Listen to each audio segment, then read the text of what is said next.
This is summer break. This is guest became the host.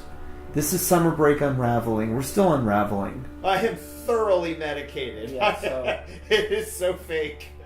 All of my emotions are so fake. My emotions are the product of the pharmaceutical industry. I'm talking about clinical mania. The mania in the proper sense of the term. I'm just going to say, 'cause you're a genius. When did this become about me? A Beethoven. We're not talking about me. Oh, the switcheroo has become the double switcheroo. No. But I mean, the guest is the host, man. You had a corrupt fucking system, but now you've got enough woke people in it that suddenly it changes. Only gonna happen if you vote for it. I'm not a total conspiracy theorist. Like, I'm not saying that there's like the elite that rule everything, but there are the elite that rule everything. No, I'm legitimately asking. Oh, what is brilliance? As someone who's constantly inspiring towards that. And failing at every turn, in my view. Are you talking about you or me? Me. Well, that's exactly it. Right, that's the inner dialogue. But yes, that's true. Well, it goes back to what I said earlier. It applies to both of us. That aside, we're both fucking brilliant geniuses, basically, and people are fucking recognized. And so when I say it comes to personal accountability, it's, you feel joy and happiness when you're doing X. And that's why you should be doing X. Not for any other reason. I feel joy and happiness when I watch Star Trek. The rest of the world is terrifying. I binged on Opus Marcus last night. I found something out. We can't believe we're good at what we do. Because if we believe that, then we'll stop doing it. And more than that, we'll stop growing. His level of self-awareness at the end was incredible. Powerful. Couldn't believe the point he had reached. The candles that burn the brightest, burn the shortest, and he didn't burn bright in the way you would typically need, but he burned. He burned. What's the poem? Regret nothing, you can't let go? One of the opening lines to this. I love that mantra. I love the opening prayer. You created this absolutely exquisite benediction.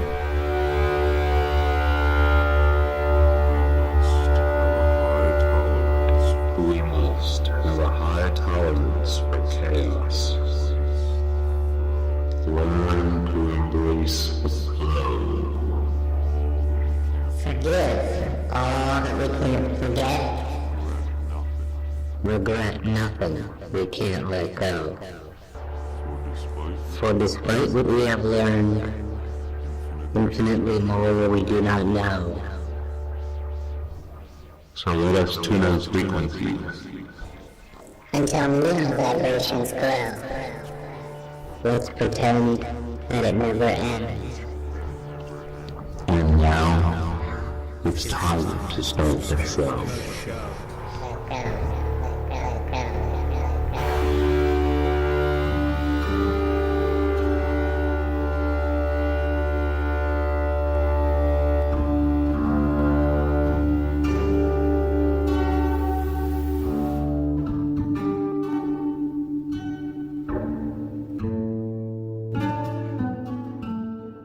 Welcome to the Opus Marcus podcast. I am your host, Marcus Aurelius, possibly a reincarnation of Marcus Aurelius, but it's too soon to tell.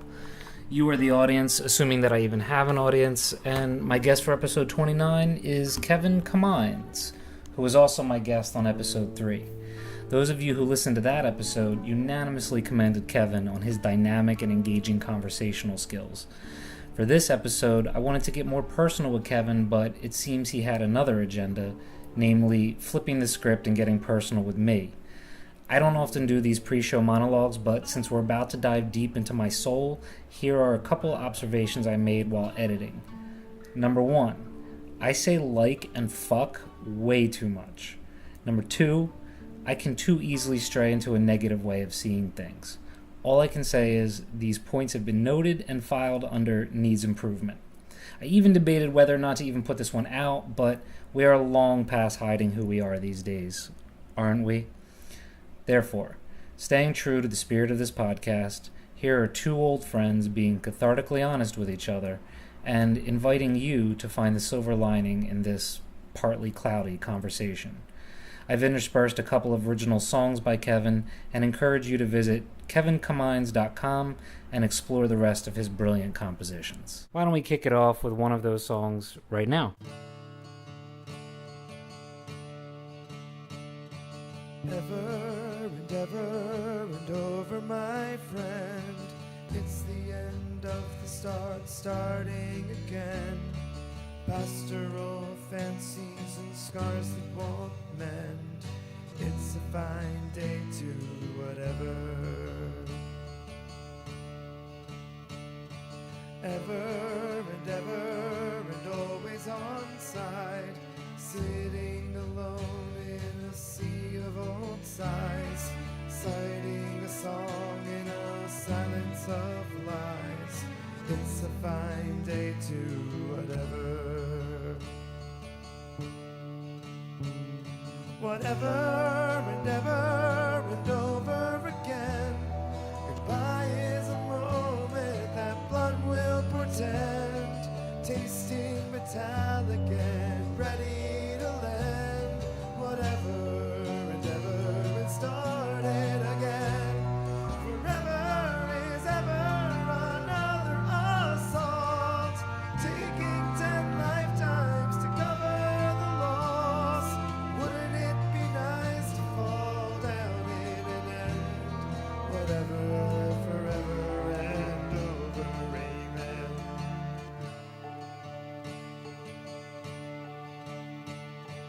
Over and over and once again wrong. Turn to a gargoyle beside an old palm, twisting and turning, protecting what's gone. It's a fine day for whatever.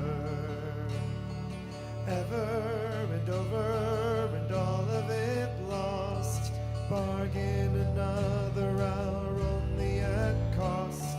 Fight 40 days for 1 minute to mourn. It's a fine day for whatever. Whatever and ever and over again. By his lifetime of playing pretend, passing a party line, parted and panned. Whatever and ever and started again.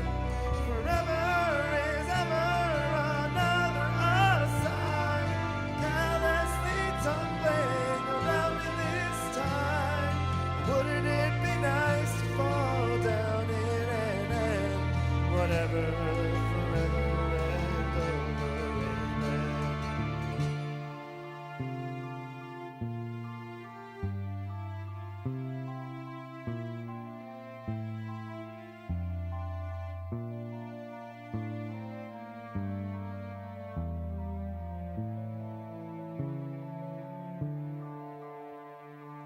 Ever and ever and over, my friend. It's the end of the start, starting again. Pastoral fancies and scars that won't mend. It's a fine day to whatever. Yeah. So anyway, I had more than enough. I was spoiled with, but that's what I'm saying is when I run out And she needed to spoil her son. and my mind cleans out. After everything she's been through, she needed to spoil someone. My mother goes through the same thing. My mother hasn't been near what your mother has been through. Yeah, but Kevin, I mean, Push record. this struggle with my mother is. I've been recording. Okay. This struggle with my mother is. Now Nola, her best friend. Who lives with her? No. They No? live like a mile away. Oh. There's no way. I feel like Noel's always there. And she will always be there. Yeah. Because she knows she's the only one.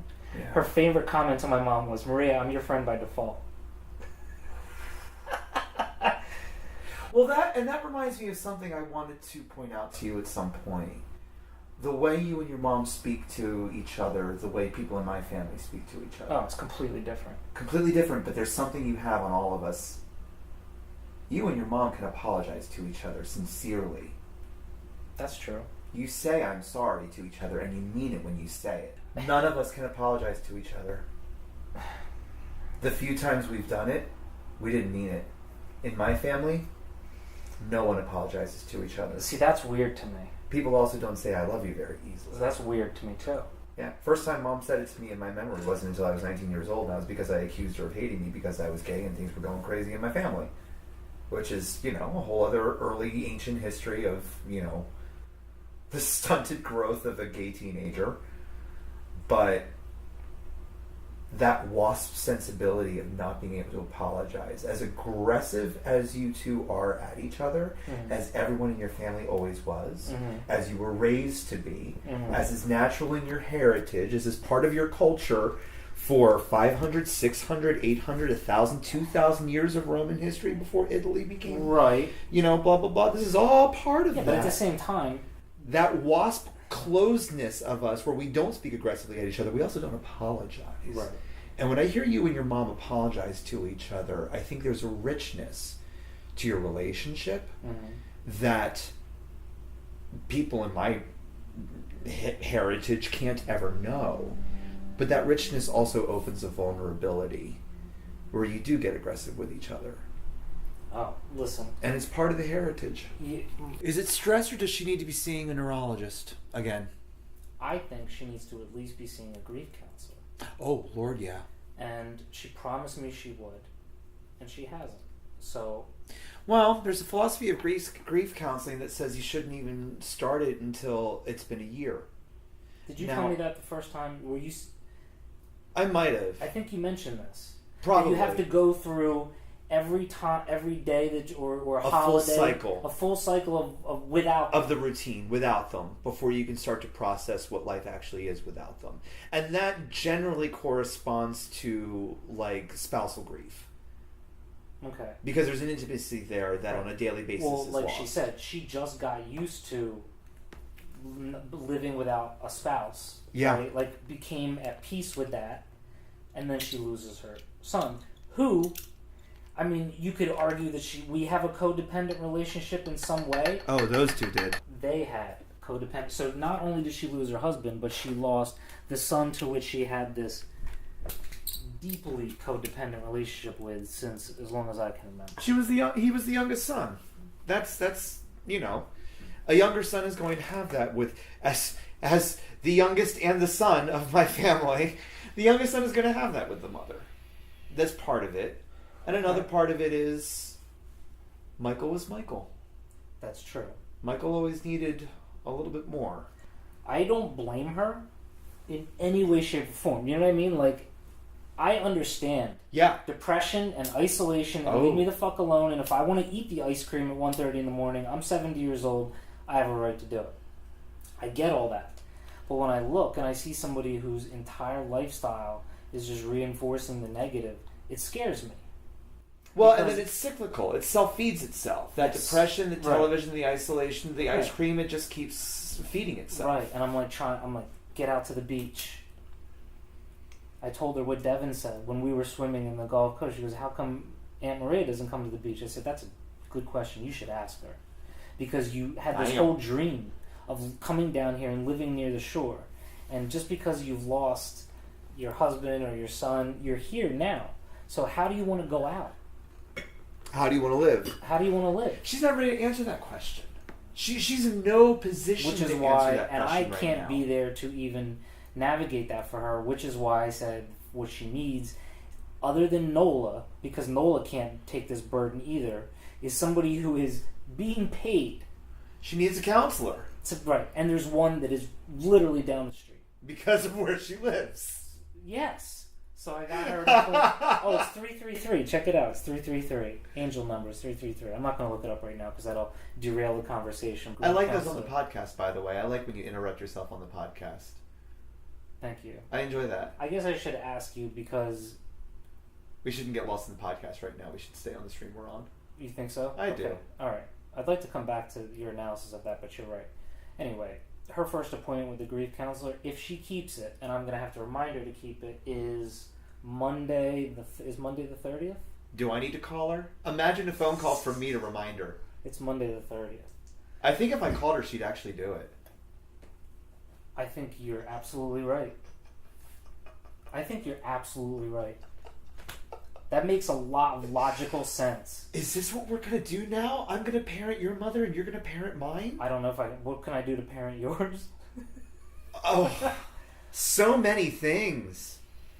They would have transparent conversations about their feelings with you that they would never have with me. So, should I record them for you?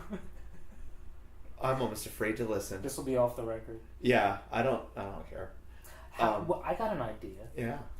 Would your parents be willing to do a podcast? Not like, I No. want to get deep. No. Like to talk about the family, the history of the business, or just some sort of topic that will allow them to want to get talking. You don't think so? So highly doubt it, but I would so love to experiment with that and see what happened. Yeah. I would. I think if they got rolling, I think they would roll. Right. And I think that if they had a drink first, Okay. because that's a thing. Yeah. I think they'd be a little easier. Mom certainly would. Huh. And I would love to hear my mom go. I started getting my mom to talk about her mother. And I realized subconsciously I've been pushing her lately. Because her mother died in 1984. Okay. And she was, I think, 56 years old. And it was awful. It was a travesty. It was excruciating what happened to her. Cancer, left undiagnosed for a year. Doctor just kept telling her she needed to retire. She didn't work. I mean, she worked, but she didn't work. What kind of cancer? No one knew. It was so rampant in her body, which is why all of us have had to have gotten checked so frequently throughout our lives. It was so rampant in her body they could not detect where it came from, where it began. So, like, my sister and I always have to do these, like, checks with our doctors and whatnot. Our doctor's band-aided. Yeah. Because this happened to her. Well, there could be a lot of things. I mean, what did she do for... And she lived in Millville and Vineland her entire life. I mean, today, almost the entire of them are Superfund sites. Yep. And that's being hyperbolic. Well, is that any better than living up here? You know what, honestly, I think it's worse. Down there? I think the ground pollution and the effects of it because of groundwater. Right. And how we all had it.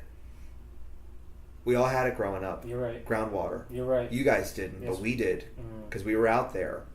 Oh, you mean like wells? Yeah. Well water. Yeah. Yeah, you're right, yeah. But see, I don't trust any of it. Like when they talk about water filtration systems. Yeah. And that the tap water is clean. And you know, we're way off topic. It's okay. What's the original topic? Let's go back to it. It's fine. Your mom. All I'm saying is you can't filter everything out of the fucking water because you can't find everything. No, it's true. My mother. Okay, so help me because I don't know where to go with that. Other than... how are you doing? That's what I really want to know. I don't know. I do not know. That's fair. I honestly don't know. I've concluded that I probably need therapy. Didn't I say, what was the number I said? 14 weeks? You said 5 or 6 weeks. 5 or 6 weeks. I mean, that's what Dave said. I don't know what you actually said. How many weeks would you have said? Like, have I had a freak out or an outburst? No. Till it all just sort of became a weight. A weight you couldn't avoid anymore. What? What became a weight? Just the reality of it? Yeah. That's a great question. Well, the question is why should I look at it as a weight? I feel mostly just guilt. I feel like guilt and regret, which is hilarious because what's the poem? Regret nothing you can't let go. Yeah. It's one of the opening lines to this. I love that mantra. I love the opening prayer. Speaking of something else that just literally came in the moment. I mean, just completely in the moment. That's what you do. You have those inspiration. Inspiration. All pockets. I know is that she needs love and compassion and understanding. But when I'm there in her presence, I just get angry so quickly, and I get. What do you get angry about? Just like the way she behaves. Like it's like she's just on a. It's like you can't even have a conversation. How's she behaving? If she gets an idea into her head, you're having a conversation, and you can tell that while she's listening to you, she's kind of listening, but also thinking of the things she wants to say in response to it. So then she's already on that. And like Nola put it, turns everything back to herself. She sounds like a baby boomer. Oh, totally. But to the max. Yeah. A baby boomer who's never had a psychedelic experience. In fact, honestly, I still believe that one of the best things I could do for her before she goes is give her a low-level dose of psychedelic mushrooms. Yeah. And Doug or Nikki seem to suggest that might go bad. But you know what? I think, based on my own personal experience, even if you have that little bit of they call it a bad trip. Yeah. It's in the end, it's always a good trip when you're done processing it. And we've had this conversation about me. It would inevitably be a bad trip. You think so? Yeah, I think so. Although less so now than I have been thinking. I'm 6 years later. I'm in a good place. Yeah, but you're on medication. I am thoroughly medicated. Yeah, so it is so fake. All of my emotions are so fake. What do you mean by that? My emotions are the product of the pharmaceutical industry. Okay. All right. Or at least my ability to control them. So when you're not on them, it becomes overwhelming. I can no longer sustain myself without them. Okay. That's the awful reality. How many years have you been on them? Oh, this series? Medication. Yeah. I started them a little less than a year ago. So we're still in the try and trial figure and out. Yeah, the trial and error process. I understand the levels and the combinations. Yeah. Then I would, in total good faith, not introduce you. It would not be a good idea. Absolutely not. At this point, no. Which is kind of a shame. It's not only a shame, it's ironic. Is this a definition of irony? Because what a dose of mushrooms could do for you in the long term may outweigh what you're trying to do with these medications. I agree. And I believe that quite strongly. I agree. The only area in which the medications win over that, I need the full weight of science. They're using them for therapy. Yes. MDMA is pretty much legal now for therapeutic use. Yes. And the next one coming is psilocybin. Now the next problem ayahuasca retreat centers. Yes. Now the next problem is I'm in a program that gets me all of my health care in that regard. Without copay. And there are limitations to what those doctors can do. Dude, I'm talking, right now. Because I can't afford better. No, I'm definitely talking about a world where everybody accepts that these are actually medicines and that they are prescribed to people. Which is hilarious because they were all developed as medicines initially, mostly by the Germans. Mm-hmm. The only reason why they had a bad rap was because they had some tie to Nazism. Mm-hmm. But back to your mom. I don't know. I don't know what I want. I want her to be graceful. happy. I just want. I feel like she needs more love and time and companionship and physical touch than I'm able to provide. And I don't know what else. I don't know what else to do from her being all the way up here and talking to her on the phone. She needs to want to do these things for herself. Like, you have to want to go fucking for a walk on the beach. Just go for a goddamn walk on the beach. Shut your mouth, because Nola can't walk with her. Because Nola walks every night. Yeah. She walks. She doesn't talk, she walks. Mom wants to stroll and walk. Yeah. But what she needs to do is just stop being that rat in the cage in the apartment and just work, at least try and burn that energy. Just try and burn it off. Like, for me, when you ask how am I doing, I've concluded that I think the first and foremost, I'm so all fucking talk. Because I feel like I've been repeating this mantra that I need to be more physical and exercise. Am I getting up at 4 or 5 o'clock in the morning and doing anything? No. Am I up at 4 or 5 o'clock in the morning and could do something? Yes. Is my partner and girlfriend in that meditation room doing her thing? Yes. So where is my fucking resistance coming from? That I can't get on that goddamn bike that's hanging in the garage and just go out there and ride. It's like I have a death wish. It's gotta be it. I can't. I want to write a fucking book. I haven't written a goddamn fucking book, and a book that I can put my name on, and say this was originally mine. Like, I don't do anything. I teach. I do a podcast maybe once or twice a month. That takes a lot of time to But create it's and not. produce. But it's, it takes You're devaluing what it is the way I do with my It's own a work. blast. I fucking love it. But I guess I always, You love it more than I love my own work. I'm always like, I should be doing way more. And you work way fucking harder than I do. Please. Don't even start. I can't even. 4 jobs. It's not enough. You teach and you None of it's enough. fucking go to church every Sunday and play the goddamn organ for. I'm paid to.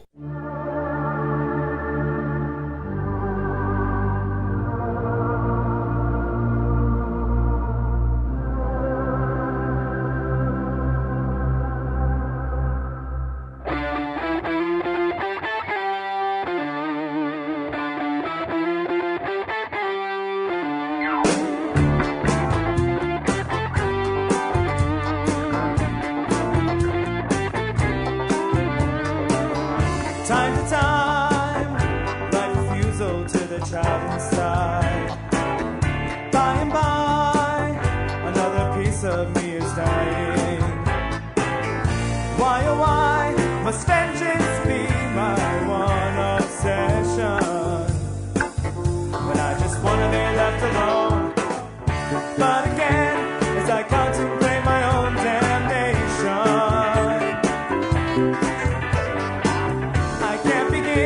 accept my own salvation, and I shall attend to this garden I have newly planted, so full of sin, where the apples grow so well, mesmerized by my exposure to this mass insanity, characterized by what I mostly leave undone. Better the lies than the truth it seems these days are angry. And I am thinking of wandering home, dawning of hope, chanting and so thin. Shatters like a pane of glass upon my heart and skin. But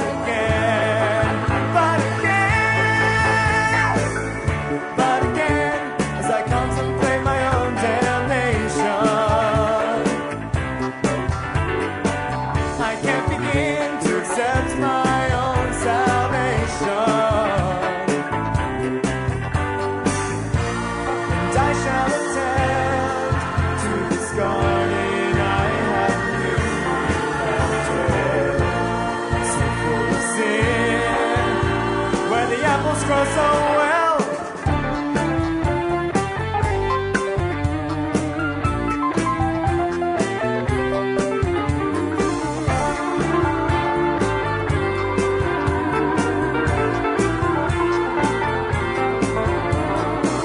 Morality, tempting but so obligating.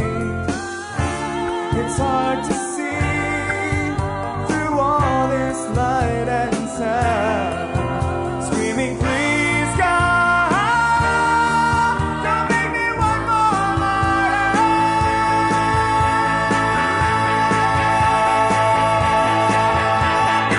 Angels smoking and drinking, look down. But again, as I contemplate my own damnation, I can't begin to accept my own salvation,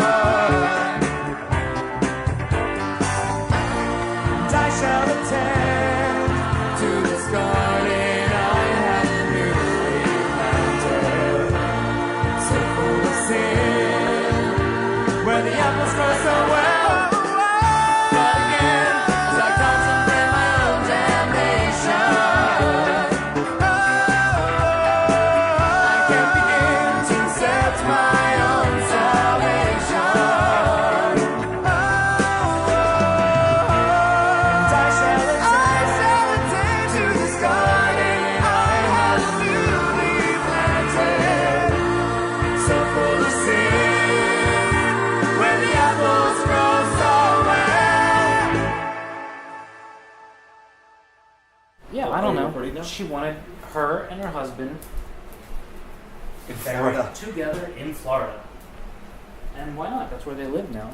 But now Michael's there. So what? I gotta fucking... You have a lot of other things you gotta figure out before you can figure out where you're going to be buried. Yeah, I don't even care. At that point, you're dead. Who cares? That too. That too. So I got 2 pouches of my brother's ashes. And one I kept, and one Devin and I scattered on the Gulf Coast at sunset. Oh, nice. Which Doug then told me on a hike this weekend that is extremely environmentally hazardous. It's You're not supposed to do that. Really illegal. I did not know that. It's quite illegal. It's very illegal. I had no idea. Like, I just had that total romantic... Yeah? I thought that's what people were allowed to do that. No. No. Why do I not know these things? Because movies lie. Yeah. Because Hollywood tells you so. Yeah, but Okay. Yeah, seriously, my family's going to have to dump my ashes out in international waters. You think so? Yeah. I'm sparing them. I'm sparing them funeral. No funeral. No nothing. Why don't you just be kept in an urn like my No, grandmother? no. I don't want to be kept in anything. I want to be burned down to ashes, and then I want those ashes tossed out in the ocean so I can float with the fishes. How about by the time that becomes an issue, they have space ashes where you just get sent up on the... See, you know what? I'm really upset about space trash. I'm like actively upset about space trash, and it's not even a problem yet. We have to deal with the trash on our own Earth first. Well, I thought it is a real problem. It is a real problem, actually. They have to keep track of every screw or shit that's floating in orbit. I think. Yeah. That can puncture at any time. Yep. All right, so we've already polluted space. I still don't understand. Everybody argues with me about it's not cost effective or whatever, but why can't we just take the fucking garbage, put them in some rockets, and just send those rockets straight to the sun, just on a continuous loop? To the sun. Why can't you? Don't put it on a continuous loop. Just shoot it into the sun. Shoot it. No, but I mean, continuous rockets, because you're gonna have to keep filling rockets with all our fucking garbage. But why can't we do that? And I guess there are all kinds of real engineering explanations why that is not possible now. But I still say fuck you. It's probably possible. It's not quite possible. No, not quite yet. Getting closer, though. Getting closer. Getting closer. Well, that's why I said possible. Yeah. No, Can I be an asshole? Of course. Yeah. No. Humans need to learn how to live on this planet without screwing it up. That's true. I mean, we just need to do it. Yeah, but how? It's not that hard. Sure it is. Okay. It's harder now than it's ever been. So all plastics, except for plastics that are actually retaining food, can be compostable, made out of vegetable product. Okay. So we need to replace all of those, which means we need to put all of our food back in glass instead of in plastic. And we need to just eat the fact that glass breaks. That's what I mean by it's harder now than it's ever been, because it's too fucking easy for people. It's harder than ever to get them to care. Look at some of these fucking people, Kevin. They don't even... The environment is not even a blip on their fucking... They don't care. Nope. How do you get people to actually care? How do you get them to acknowledge that you are immediately connected to this giant organism that is sustaining you, and what you're putting out or into it affects it as a whole? Like, how do you get somebody to understand that level of interdependency? You can't just, give them a little fucking cartoon about it. I don't know. Who is more likely to embrace the notion of a shared community and community goals and values? People who care about the environment, or people who throw McDonald's bags out of their car windows? People who care about the environment. Yeah. Which way do those people always seem to vote? I'm back on it, and I just stop. I need to stop that. No.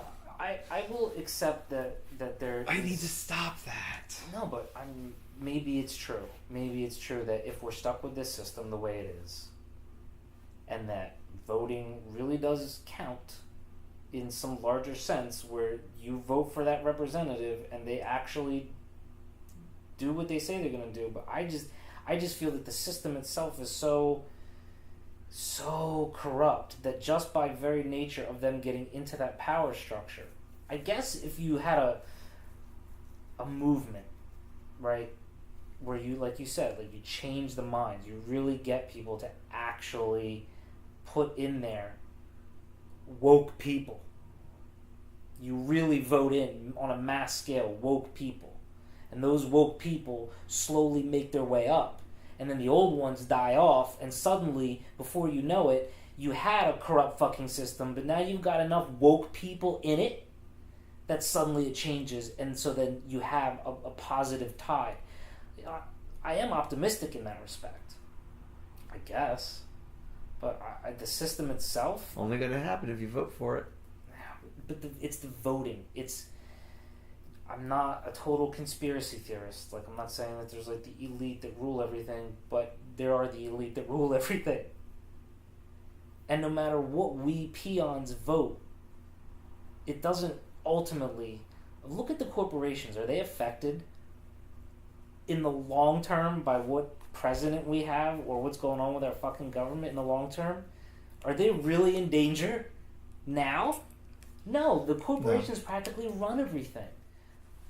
You don't vote for what corporation is going to run your world. And that was a yuppie philosophy.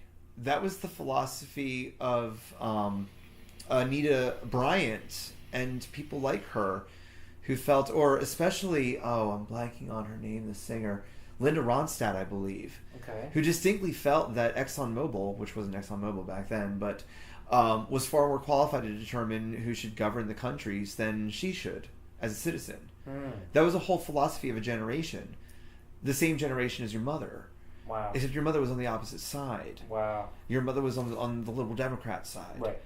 But that was a selling point for an entire generation. My father's half of it. I see. That the corporate types are far more qualified to determine who governs because the corporations are the ones that make the world turn. Right. Which now more than ever we know the corporations are what make the world turn. Yeah. But much to our chagrin. The corporations are, they're these meta entities, right? They're made up of individual human beings, and they have a structure and a system and a philosophy. That's important and undervalued. But as meta entities go, they ain't no fucking I need more time to write this joke out. Like, if I was writing this in a story, it'd be brilliant. Like the Archangel Michael, right? He's a meta entity. He's been around for a long time. These corporations are baby meta entities, is my point. Yeah. They're baby gods. Like, they're barely conscious at a level beyond the individuals who make it up. But they are barely conscious. So they're like these... I just view it as like these lumbering toddlers. Right? Competing for... No, that image doesn't work because that's an endearing image. I mean, it's kind of a lovely thing, a lumbering toddler. I mean, that's beauty there. They're larger organisms, right? That are still, That's a YouTube video. I guess. No, but I agree with you. In that regard. Look at any individual person in a corporation. Like, you take any part out of that. I don't know what exactly I'm trying to say, but it's like the whole is more than the sum of its parts or whatever. These corporations,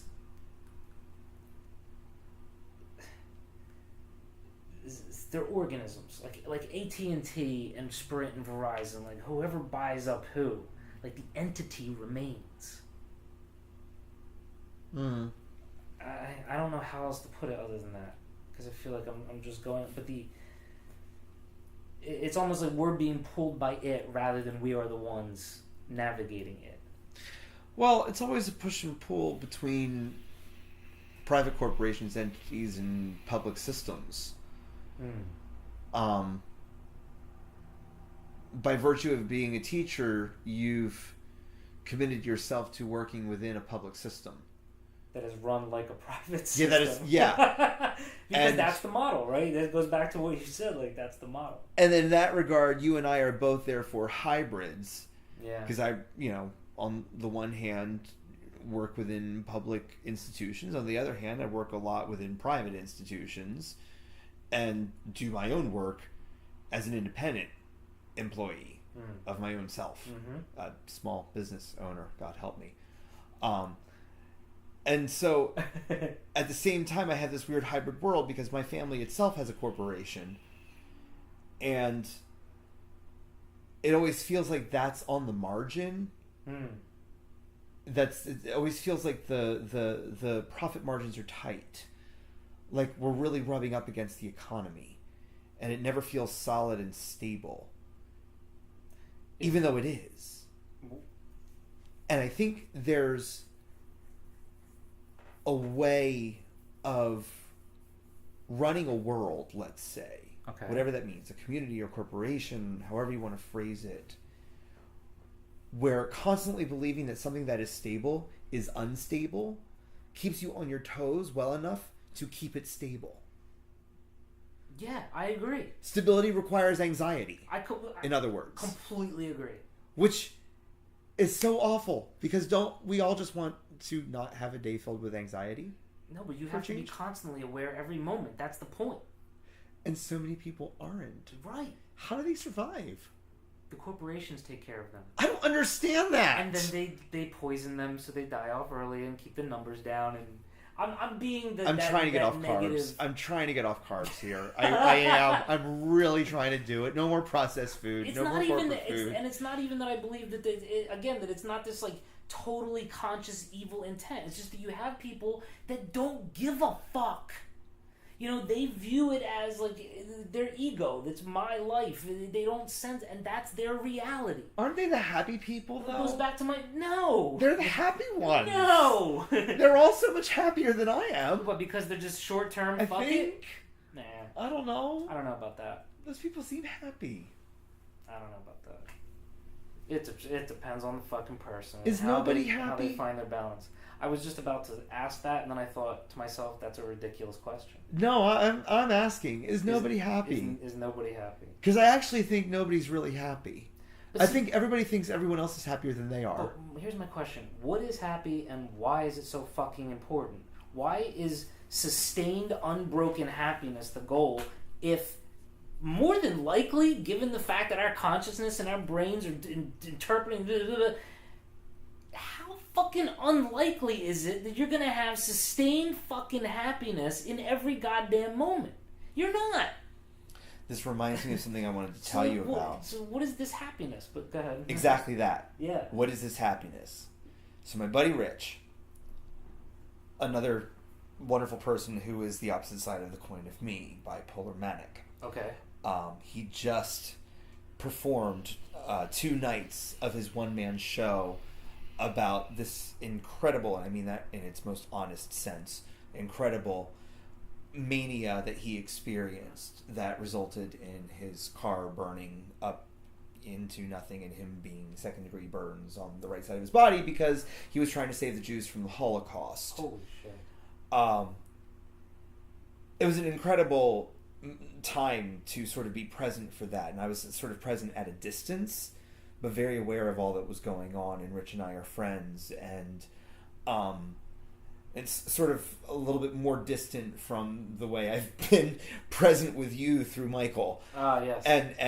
And so I've needed some gaps filled in from Rich in the time since, and I've since had them, and one of those gaps actually came at the end of his show where he's unpacking mania and happiness, and he essentially asks the question, how do I know which is which? Yeah. Am I happy or am I just manic? And how you can never trust an answer to that question. And I have my own version of that. And I've completely lost where I was going with that. Okay, but so what's the difference then? Who cares? Like, if you're just in that moment, like... Yeah, so for the mentally ill, quote unquote, person who can't know the difference between mania and joy. Can't I just have joy? Right. Does it have to be a problem mania? Can I just have joy? But apparently not. But what's the difference? And how do you know the difference? Would you say problem mania mean the excitement of solving something or dealing with something? No, I'm talking about clinical mania. Right. Hallucinations. Oh, wow. Very, very hyper. Distinct lack of sleep. 4 days. Okay. All right. Yeah, the mania in the proper sense of the term. You know, I'm just gonna say, 'cause you're a fucking genius. That's why. What? That's why. Dude, I put you up there What? With fucking like. When did this become about me? A Beethoven. We're not talking about me. Oh, the switcheroo has become the double switcheroo. No. No, but I mean, the guest is the host, but man. I love that role. We'll get back to that shit, I guess. But no. But I mean that though. Like I view you that way. You're fucking brilliant. You're brilliant, and I mean I recognize that, and so. The stable is only sustained by the chaos that manages it. The first line of the Opus Marcus prayers: "We must have a high tolerance for chaos." Oh my gosh, I can't exist without it, and I wish I could live without it because I don't like it. But if you're calling me brilliant, I think that's bullshit. But maybe my thinking that's bullshit is what keeps me striving towards that. Right, exactly. Is it? It's the process. Is it the product or is it the process? What makes brilliance? What defines brilliance? Is it the product or is it the process towards the product? We could do this with what is happiness? What is brilliance? No, I'm legitimately asking. Oh, what is brilliance? As someone who's constantly inspiring towards that. And failing at every turn, in my view. Are you talking about you or me? Me. Because it sounded like you were... Well, that's exactly it. Right, that's the inner dialogue. But yes, right? That's true. Well, it goes back to what I said applies earlier. to both of us. It goes back to what I said earlier, you know. I believe that I'm way more capable of what I put out. Simply. So do I. But if I'm not doing near enough. I don't want. I have no desire to compare us because I don't really do that. But if I was to look at how much you do out there, it's not a comparison. We're in the same boat. That aside, we're both fucking brilliant geniuses, basically, and people are fucking recognize. And I'm the like, question no! is it going to happen within the next 40 or however many years so that we can 25 years, increase man. our level of happiness? No, we got 25 years. We can do this. We got 25 years left. I guess for me it's just like I said that statement earlier about I haven't written a book that I can put my name on. But even if I did, I'm so fucking lazy. Like I'm gonna go email it to publishers and blah blah blah. No, I think it's more about it's a self accountability. Yeah. It's not a legacy, or there's part of that. I would love to get to get attention. I would love people to be listening to things that I read or listening to this fucking... I would fucking love it. Yeah. Because I believe in it. And so I would love a following. I would love an audience. Who doesn't? Well, some people don't, but I do. I would love an audience more than you and a few of my friends and my family. Exactly. Right. People that don't know you but say, hey, I enjoy this thing that you do. Right? Yeah. And you're the same way. Right? So, I don't know what the fuck the point was. What was I even talking about now? Brilliance. So, none of that fucking matters, really. Like, it's great to have the recognition, and it's not about legacy, because I can't control whether my shit's going to be discovered on a hard drive 10,000 years from now and I'm hailed as again, a another good reason to watch Star Trek. Right, yeah, exactly. You see instances of that on Star Trek and you think, there's hope for my future. Wasn't there an episode where they brought back, I don't remember which incarnation of Star Trek. Was it Star Trek? Where they brought back Van Gogh? Yes. Was it Star Trek? Yes, it was Star Trek. I believe that was Enterprise that brought back Van Gogh. Holy shit. So that But don't believe me when I say that. I should look that up because it all blurs in my mind. It's all one big life lesson on survival. I'm sorry. It was Doctor Who. I think it was Doctor Who. It was Doctor Who. Yes. Yes, that was who is that was what's her name? Red hair. Yeah. Fiery with the boyfriend that I always wanted to The fact that I remember Doctor Who was good enough for me. I love that. Yeah, that was good. Emily Pond. Amelia Pond. Amy. And the hot boyfriend. Her real life name? Or that was the character's name? No, that was the character's name. Oh. The companion. That was the doctor's companion. But that's it. And it's the same thing with there's a story, and I kind of don't do it anymore because it's all about this goddamn horse, Leonardo's fucking horse. But there's a story that shows up in the reading curriculum, and it's all about Leonardo and how he was excited about this thing or this project that he was doing, and then oh fuck, there's this other offer from so and so, I gotta take that, and so that got abandoned by the wayside. So on his deathbed, all he's doing is regretting and lamenting. I didn't finish that. I know I will be. His goddamn I know I will be. His goddamn horse. Oh, my fucking horse never got completed. But look, it's fucking Leonardo. I know. You know, so that's what I have to remind myself of. And so when I say it comes to personal accountability, it's, you feel joy and happiness when you're doing X. And that's why you should be doing X. Not for any other reason. I feel joy and happiness when I watch Star Trek. The rest of the world is terrifying. I guess I was just speaking for myself. Any room outside of my bedroom is terrifying, frankly. Fair the enough. kitchen has become terrifying. Do you mean that in a very real, like, non-hyperbolic sense? Or? I don't understand it. I don't understand it. What did I say the other day? One of those, It's Facebook that you're old when you realize that staying home is better than going out, or oh my god, it so is. Or even there was an article that said millennials are now realizing that staying home is better than going out. I'm way too comfortable at home by myself. It's too lovely. Exactly. And the bed is too lovely. Sure. And I don't mean the kitchen is scary in a self-harm way. It's just so much. But the last 2 weeks aside, would you say that when you're home, you're productive? Are you able to get the shit done that you know? So, no. Well, then how do you get all the shit done that you need to do? I have no idea. I don't know where it comes from. Fair enough. It just sort of appears in the nick of time. Because you have deadlines. I think that's a big part of it. You have that I don't have, and I'm not good at holding for myself, are deadlines. You have this done by this. You will have written this many pages. I've thought about that for you, and I've not been able to figure out how to help you with that. Yeah, well, exactly. Because only I can do something. These are the things that keep me up at night. Really? Thinking about how to give me deadlines. Yes. I appreciate that. I'm serious. You need to spend your time going to sleep or thinking about something. I appreciate it. I really do. Yeah, no, I don't know. I worry about this. It's so silly to admit that. But that's what I mean. Going back to you're brilliant is because you do a lot of work.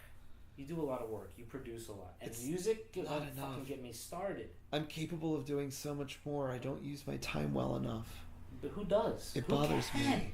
Who can in this fucking age where you're forced to work 40 hours a week or whatever? Who can? I've thought about that. I've been doing a lot with batching my work in the week, like segmenting. Like there's only 6 hours of email on one day, and I will not check email the other 6 days. Yeah. Which is a horrible thing to do in this world. But email just I could do a half hour of email, and then I'm shot for the rest of the day. I can't do anything else.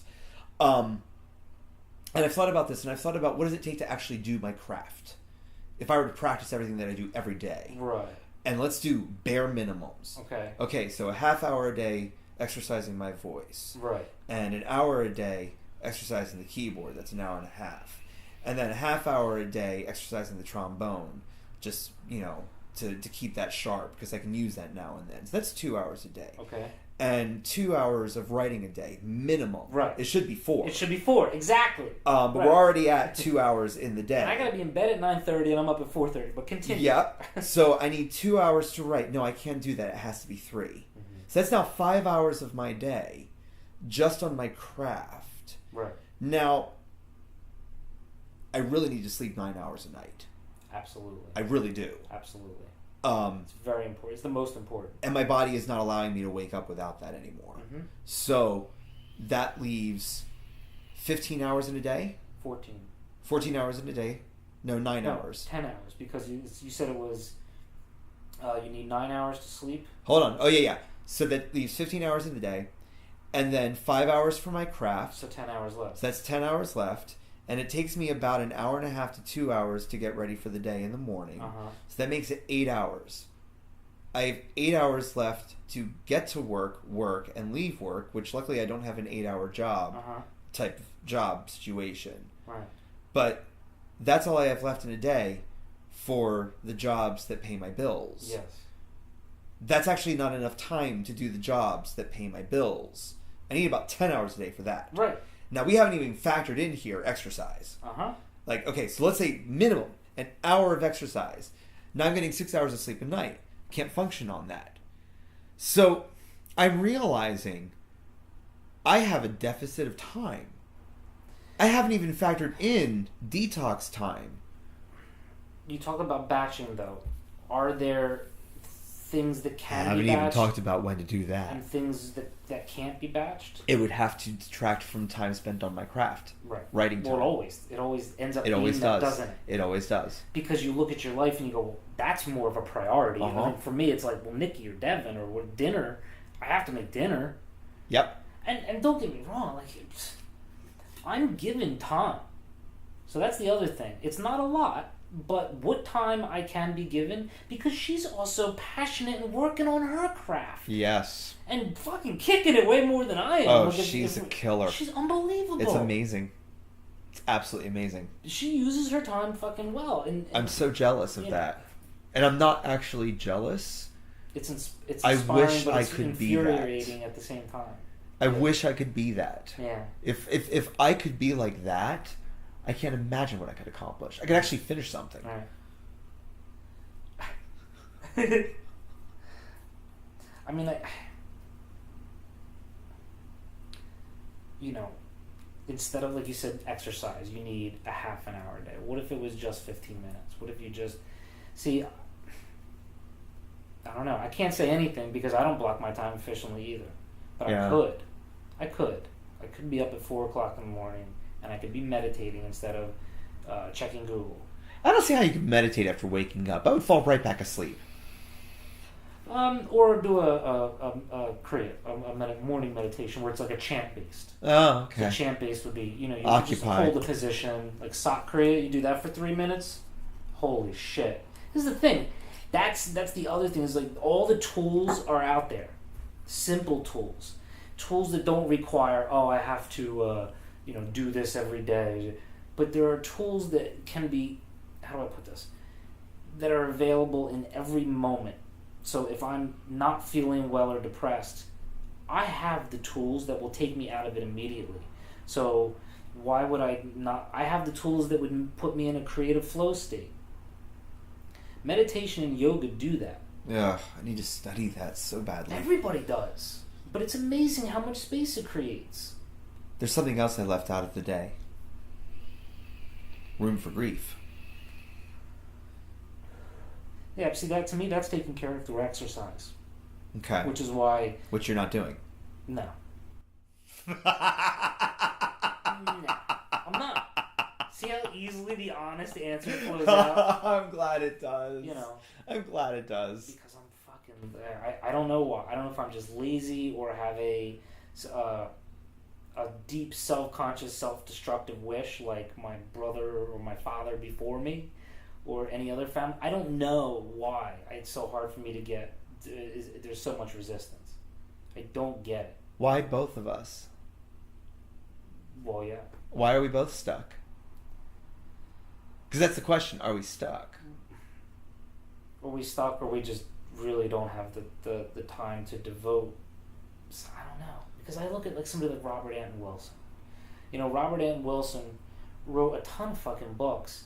He was desperately worried that he was going to be broke or that he couldn't pay the bills. He had 2 daughters. He had a wife. Yeah. But he fucking wrote.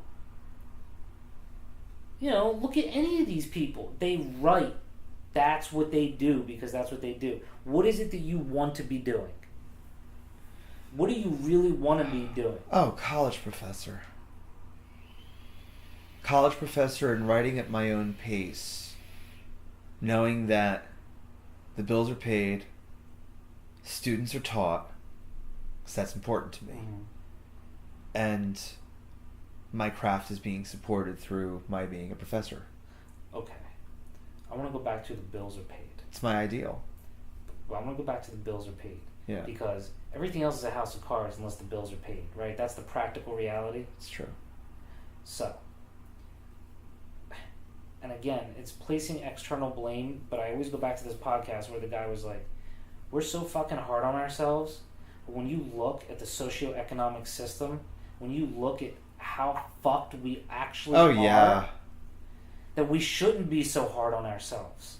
Because, you know, we can barely pay the fucking bill. You can barely pay the bills with 3 to 4 fucking jobs at any given time. And that's how many I have. One of them, teaching. That's ridiculous. It's only 2 hours a day. It's not at the level that you do. Okay. It is nowhere near that intensity. I could never do your job. Okay, but you're filling up that other time with other shit that you need to do.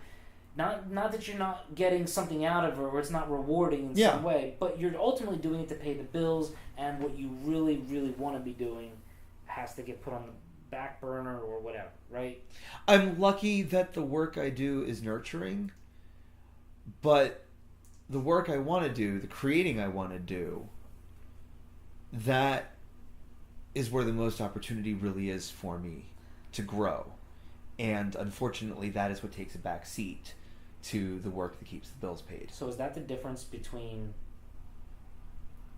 us who are brilliant and those who are the geniuses? And I'm just being flippant when I say that, but is that the difference? Is that those people, they will stop at nothing no matter what it takes? Does it take that level of dedication and mania? I guess it does, right? And it helps when there's a connection that allows brilliance to get an audience. A sponsored audience. It's helpful when the right connections happen between people who have skill and talent and people who can display that skill and talent. Especially with what you're doing, right? Because it's so collaborative. Yeah. By its very nature. It's so much of who you know. Right. And that's not to make any excuse. It's just, that's a part of it too. And it's sort of a rich alchemy when great skill and talent meets the ability for that to be seen and experienced and to reach a wider audience.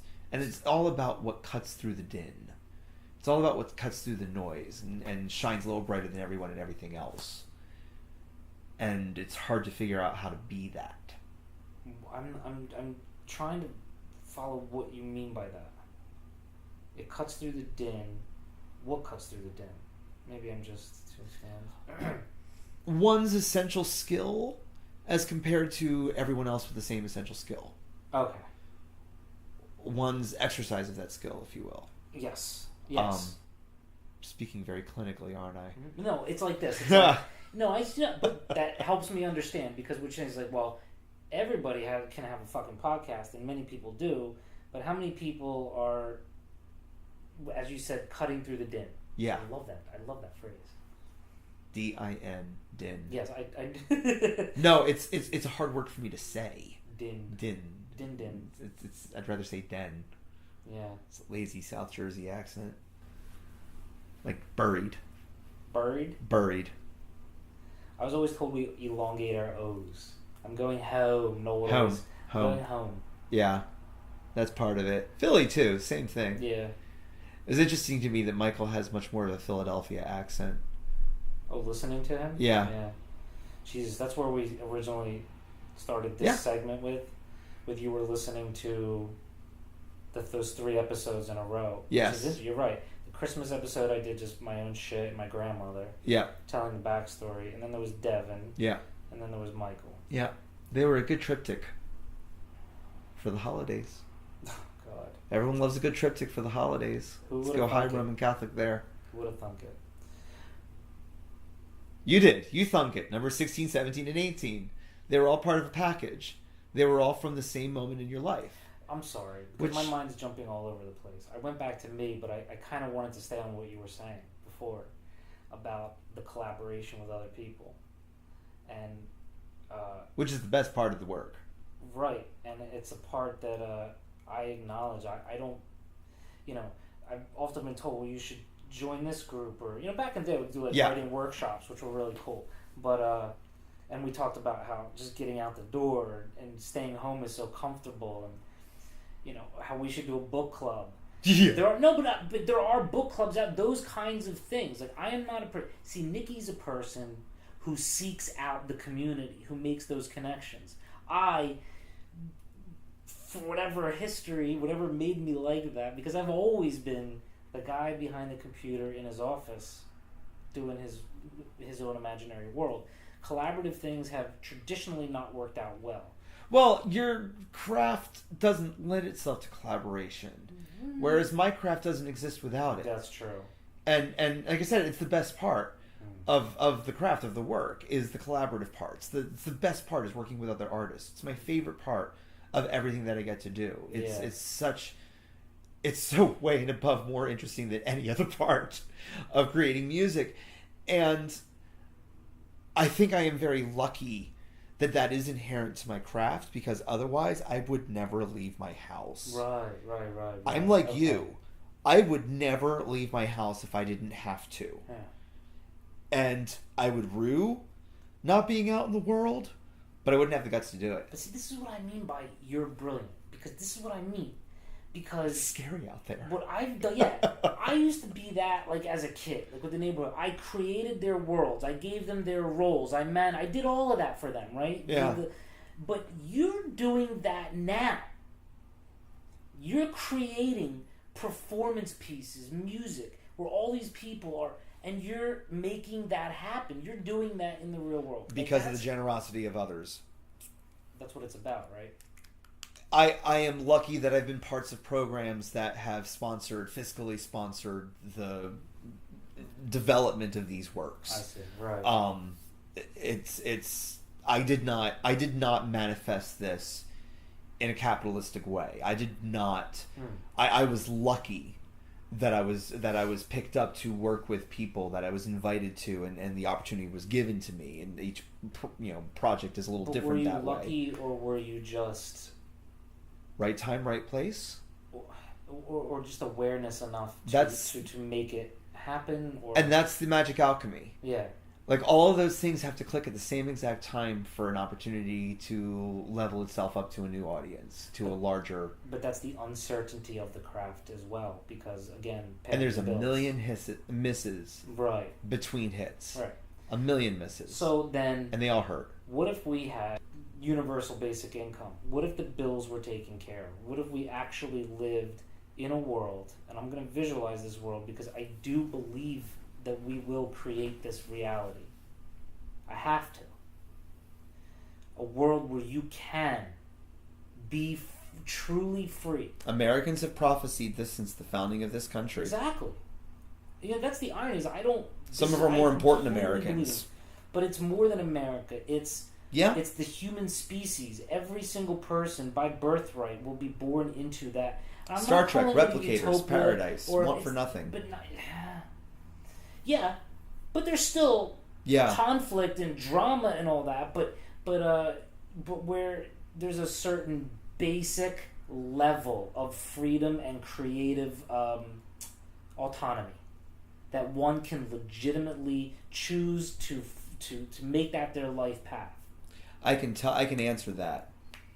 You didn't even actually ask a full question. I don't know what the hell I just said, but there's a question there that I can answer, which is, selfishly, my art would be so much better if I wasn't so stressed while I was creating it. And what is stressing me out? Affording groceries. Okay. Paying my bills. That is my teaching. Really? Because that's counterintuitive. My teaching. I believe I would be able to give that much more to my students because I wouldn't be simultaneously teaching and panicking about all of the other projects I have to do to pay the bills. Sure. I could probably keep the array of jobs I have right now and do them all 1,000,000 times better.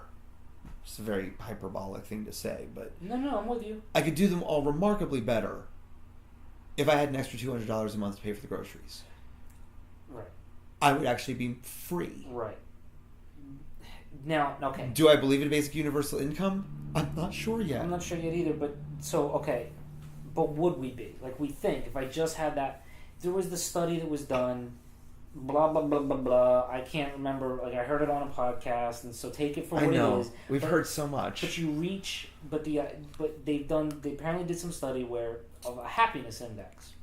So that it was a Rogan episode. I remember the guy. I think happiness index, and I honestly think, fuck you. Fuck you, exactly. How dare you? No, but it was just, okay, so if you make $90,000 a year or more, or it was 190, whatever it was, but it was like this certain point right now where the bills could be paid and you had enough to save or pursue your interests, right? Yeah.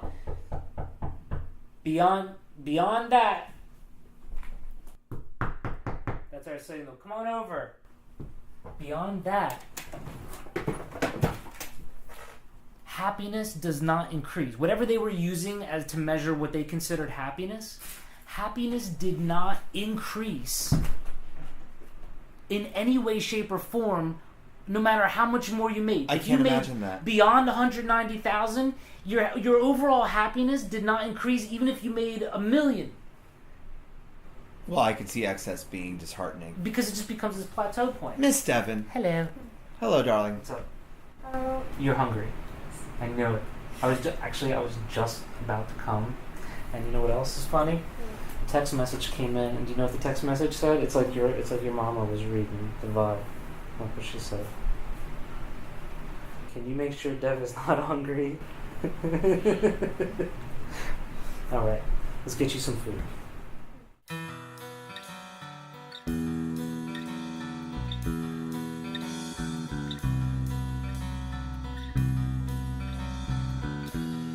Nothing much going on round here since you've been gone.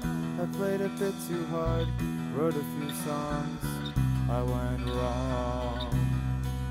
But I'm pleased with myself, 'cause I've forgotten all about you. Yeah, I'm pleased with myself. Packed up the things you left round here, put them all by the door. Don't even really know what I called you for. Old habits die hard, still I'm pleased with myself. I'm even seeing someone new. Yeah, I'm pleased with myself. So how's your life? How's the weather? It's the same as when we were together. How's my jacket, the one you always wear? Not that I care, 'cause I'm pleased with myself. Took a long walk round here, left me breathing kinda hard. It's by the place where we had our first date, but the windows were barred. And I'm pleased with myself.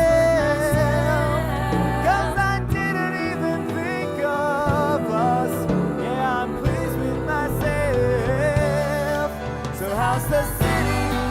Does it fit your style? Does your nose still crinkle too much when you smile? How are you sleeping? Are you sleeping alone? No, that's not a jealous tone.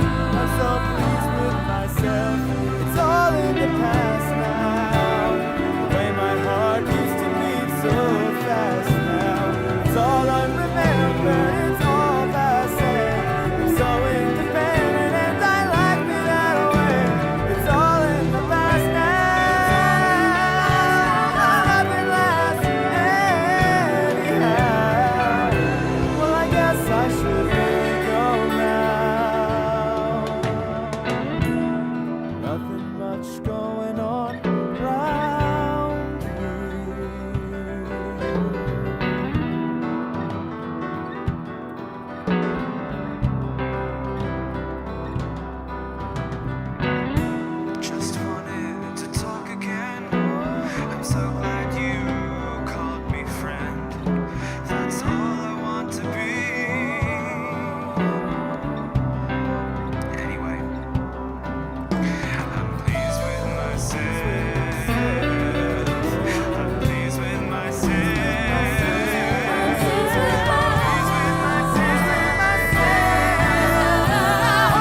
I'm losing one of my favorite altos the same way.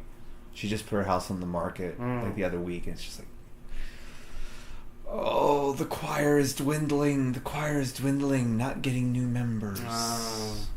It's a challenge of church choirs. It's not any better anywhere else except for the mega churches. That's a whole another animal. That must be so much work. Yeah, but I'm well paid for it. Okay. I'm well paid for that job. Right. There's this is the church job to which we speak. Yeah. Sorry. No, it's all right. I forgot we pressed record again. Yeah. Much of that was not necessarily podcast worthy. Yeah. But yeah. No, there's what's called AGO standards, so American Guild of Organists. It's the guild for organists. And they have a standard by which, according to job duty, organists should be paid for their work at churches. And I make just below AGO standard. Okay. Which means I make twice as much as what most other organists doing the same job do. Because most churches pay half, a third of AGO standard because they can't afford to pay anything more. They really can't even afford that. Right, of course. It's just a heck of a commitment, the job. Uh-huh. I'm well trained for it. My parents did it longer than I was alive. Right. So I've seen the job in action my entire life. I just sort of picked up where they were and did my own spin on it. Mm-hmm. And it's good. I like it. It's not the easiest places to work. It's certainly not the hardest places to work. In multiple ways. The music is not the hardest music you can do as a liturgical musician. That's great. I love the easier stuff because I'm not that good. I'm not that good because I don't have time to be. As we've since unpacked. Yes. Well, didn't you learn to play it at the job? At the job. Yes. Right? Yeah, on the job. Yes. That's impressive. I had taken a couple organ lessons when I was in college, never did anything with it. I had watched my mom, certainly my entire childhood, so I knew how everything worked. It wasn't much different from driving my dad's Blazer. Right. Your fingers are doing a little bit more action when you're playing than when you're driving. Yeah. And consequently, the Blazer that I drove in high school has been the model for almost every vehicle I've owned since. God help me. I'm dying. I'm just dying in these giant cars. Anyway. So it's great. So I've got no complaints in that regard. And in terms of theology, these people are not hateful of my kind. It's still a Methodist church. Right. And the Methodist Church itself is not a gay-friendly space. Huh. Certain churches are. More churches than people realize. But on paper, in what's called the Book of Discipline, that's the guiding documents of the Methodist Church. Okay. By which every pastor and church employee must behave and blah, blah, blah. Gotcha. Most of what I say on your podcast is actually an infraction of the Book of Discipline, but musicians are not necessarily held to that standard. Well, apparently scattering ashes in the goddamn ocean like a true romantic is illegal as well. Nope, totally illegal. So, fuck them. That's a violation of federal law.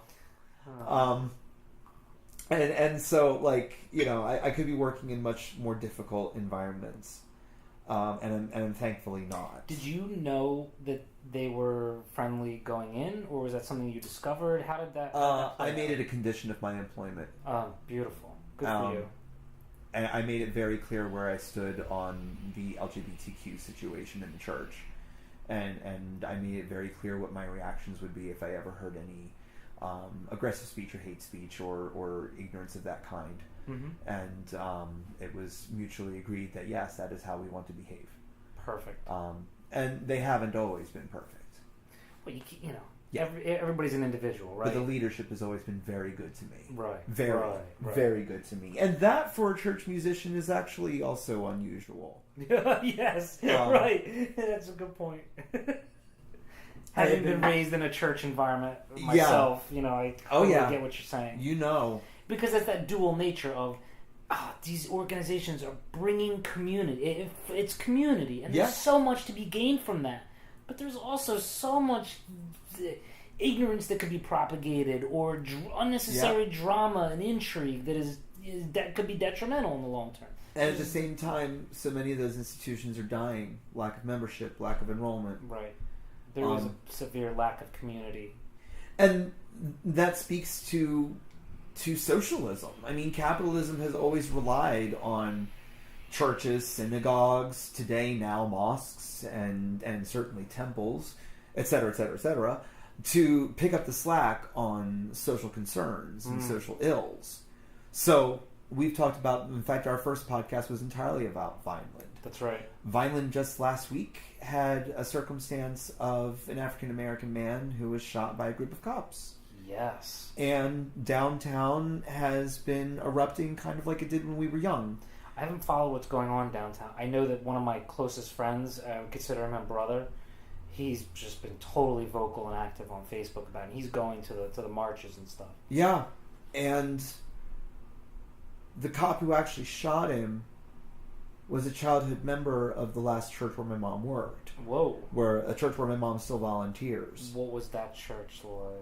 Well, a great church. Okay. Great church. Uh-huh. Great pastors. Some blips like all churches. Yeah. But a few of their pastors were wonderful. And a few of their music directors were wonderful. Can we enlighten the listeners who may actually be listening? What are the details of what transpired with the shooting? I don't even fully know. Yeah. I know that a rake covered in a pillowcase was involved. And I don't know much more than that. A rake covered in a pillowcase? Yeah, okay. The guy who was shot apparently had a rake that was covered in a pillowcase. Okay.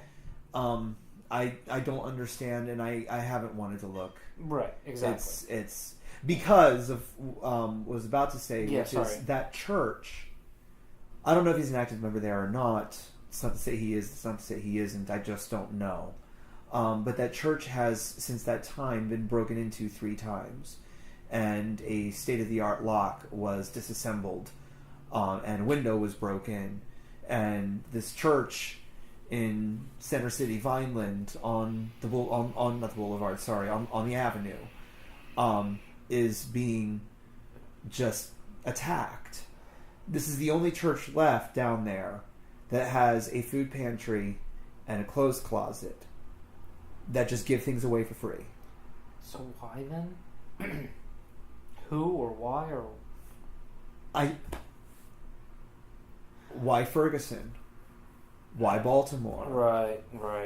Why Philando This Castile? is because that anger just erupts and it goes different directions depending on the person, how they choose to manifest or direct that anger. And my mother is connected to a building and a community within that building that is now being assaulted. And like you said in the first podcast we did about Vineland, that's why Vineland is a great microcosm of what's going on in the rest of the country. I'm amazing it took this long for this to happen there. Well, that shit was going on... this with the Facebook camera trained on the entire scenario as it was happening. Gotcha, right. Because there was an incident not too long ago in Millville, right? Oh, there's always an incident in Millville. But I think there was another thing where like a cop had shot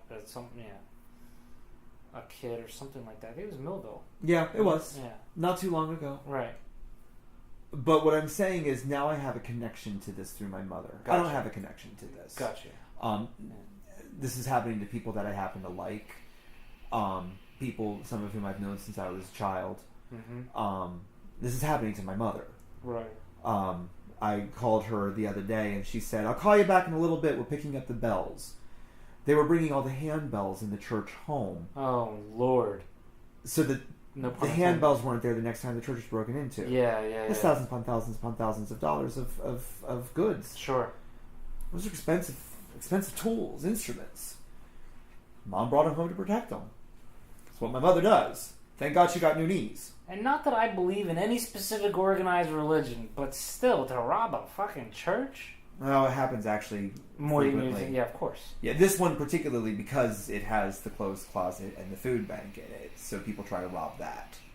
But you said that it started happening after this incident, this shooting. This most recent bout of break-ins, 3 break-ins, a broken window, a broken lock. Then it seems like there's an inference there that it might be related, like a retaliatory or... That's what the voices I'm listening to in Vineland feel. Right. Not believe, right. Feel. Do you remember, and there's a difference. Do you remember when somebody chopped off the heads and the hands of the statues in front of Sacred Heart? No. Oh yeah, those statues have been there since before. I remember the Mary statue. I Yeah. know exactly which ones. Yeah, somebody came and they cut off her hands and they decapitated them. There was a few statues that got completely ruined.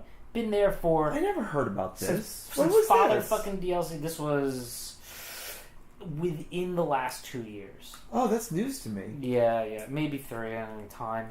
Mom's further down the street at the Methodist church. I don't get the news from the Catholic church. Yeah. So, but again, like that's even more fucking disturbing than robbing a church. Yeah, that's just gross. Like, what is your? That's awful. You're either messed up in the head or you have a really sick agenda. I don't know. Or are they maybe just deranged and angry that the diocese closed that church down? And just sits it there and holds it for weddings and funerals. Yeah, they don't use it for mass anymore. No, it closed. I know. Years ago. Friend of mom's lost her job, organist. Oh, really? Yeah, she found another one. It's a beautiful church. It's a beautiful instrument. Yeah, God, that organ. Yeah, there's more than a few churches down there that have been turned into karate studios. Oh, Lord. Yeah, and that's not new. There was a Baptist church that my grandmother's best friend grew up in that I never knew as a Baptist church. I always knew it as a karate studio and a taekwondo studio. Wow. It closed down long before I was born. And that's why we're up here and not down there. Well, that's not why we're up here, but... It's emblematic of. Yes, thank you. Which goes back to podcast 3. That was a great podcast. That was one of the best. That was fun. And that's not me saying that. It is me saying that, but that's other people who listened to it and said, holy shit, that was fantastic. Interesting. Because just you're such a natural storyteller. I do what I can. You just give the whole... Is there a theme to this? There's no theme to this podcast episode, is there? No. This has been all over the place. This is summer break. This is Guest Became the Host.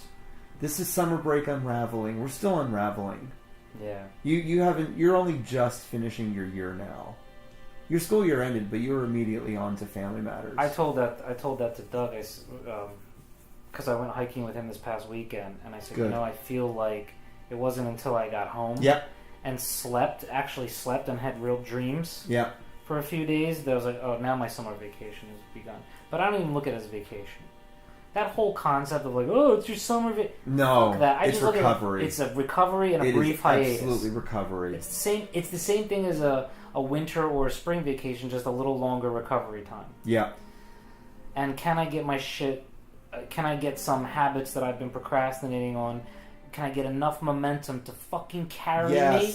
How much longer can I carry the momentum this year? How can I fix my systems by which I move through the day? Yes. So that I can do a better job of it when the pressure is on again come September. Oh, that's what I wanted to say. We stopped it right before I pissed, and you said you've had the like a rough year, right? You've had a roller coaster. A roller coaster.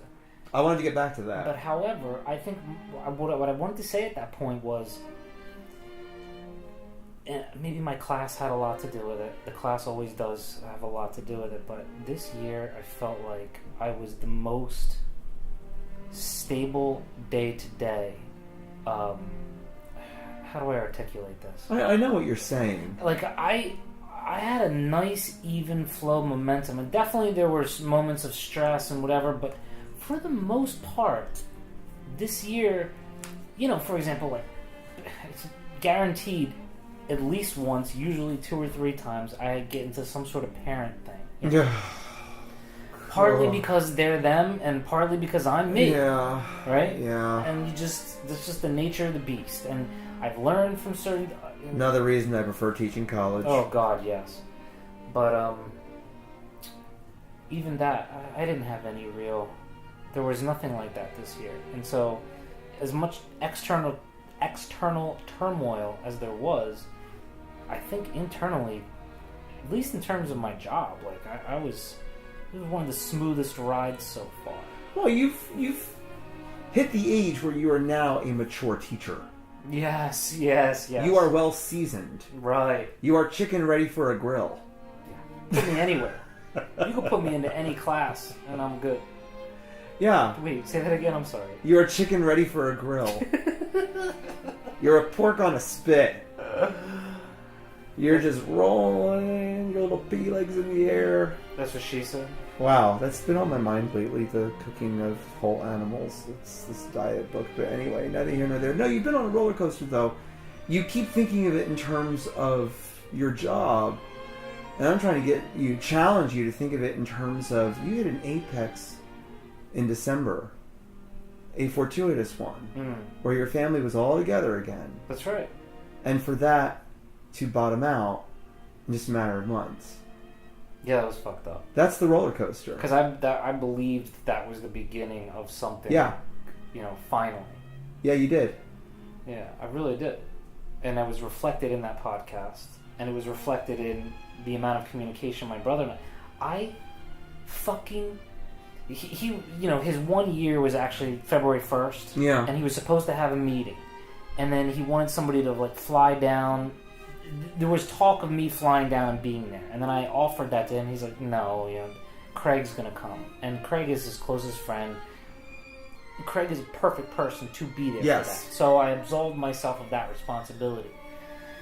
And then there was some sort of weird delay where, the meeting it was supposed to be, it got postponed. So it was going to be a month after he had turned a year. So instead of the beginning of February, it was going to be February 24th. Or Craig couldn't do it that month. That's right. He couldn't do it for that meeting. So it was agreed upon by the two of them that he was going to do it at the next meeting. And I don't know if he ever actually came and did it. But my point is, I remembered when his 1 year day actually was. And I was the only one, I think, maybe Mom, I don't know, that called him on that day. I'm glad you did that. I called him later at night. He was just getting out of the gym or whatever. But and now I'm sorry. I'm just struggling to remember if that was the last time I talked to him. Because then probably not. Because then a month later he's dead. A month later he ODs or whatever it was. Yeah, I must have talked to him on my birthday, and then And so there's still that lingering of just what was the fucking thing that got you off the rails? And most likely it was a girl, and I guess some other friend of his from rehab that got out but had slipped back, and he had arranged some sort of date or something. He had gotten furlough because he was such a superstar. They gave him this free time, and he fucked up. And it says it in the journal too. I fucked up. God, please help me. I just gotta get back on track or something like that. Maybe somewhere inside he looked at 1 year, and that gave him enough perspective to see the possibility of 30 or 40 more. Yes, I completely understand what you're saying. Maybe that yawning cavity of a vacuum was just too much. He was, and I don't blame him. Neither do I. Because he came through so much. Yeah. And then a year's not long. No, but it's enough. He certainly didn't intend to OD. No, he didn't. So he just had in his mind thought, I'll go back and I'll get back on. I think that's what he was thinking. Yeah. But when you look existentially at what he'd been through and where he put himself so far down, if you want to call it, in the well, that even climbing up for a year and how hard that must have been for him, thinking about where he wanted to be, a wife, kids, a successful businessman, that was the vision. A name, yes. A name. A name. Branding. Michael. Because so that must have been, thinking of that long haul. It can be too much. It can be too much. Yeah. That's so often, I think, what paralyzes me. Yeah, me too. You nailed it. You fucking nailed it. Yeah. I think in the end, he's just like us. We were just luckier. Oh, hell yeah.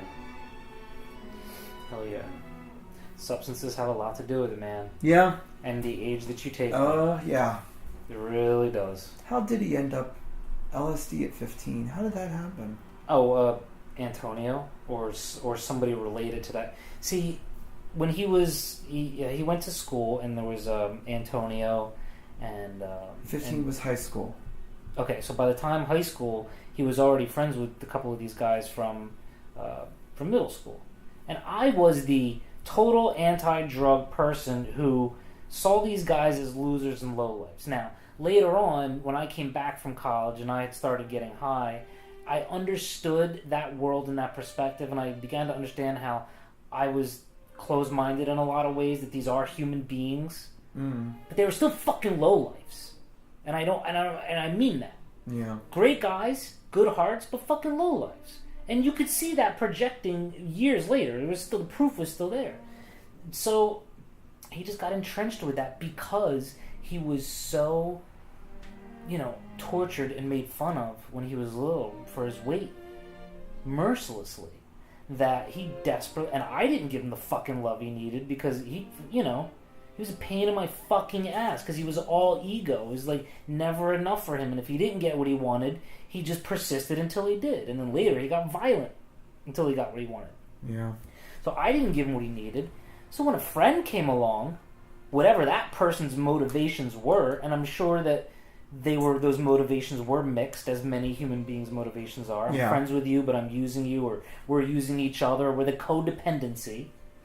But whatever, those were his friends. And those were the kinds of people that he could interact with, And the combination of the amount of freedom he was given and what was allowed to happen under my parents' roof that they were either oblivious to or knew about but not the extent, or denial.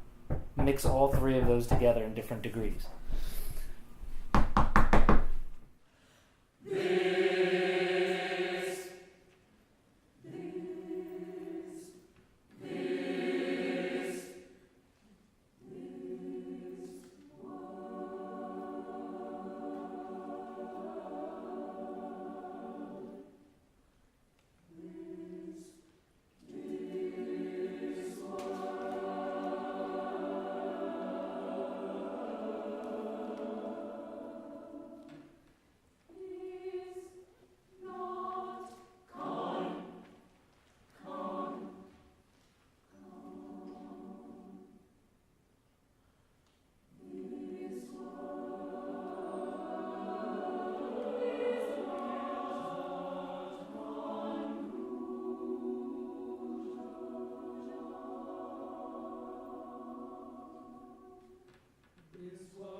Does Your it seat matter? back's all messy. There you go. Yeah, thank you.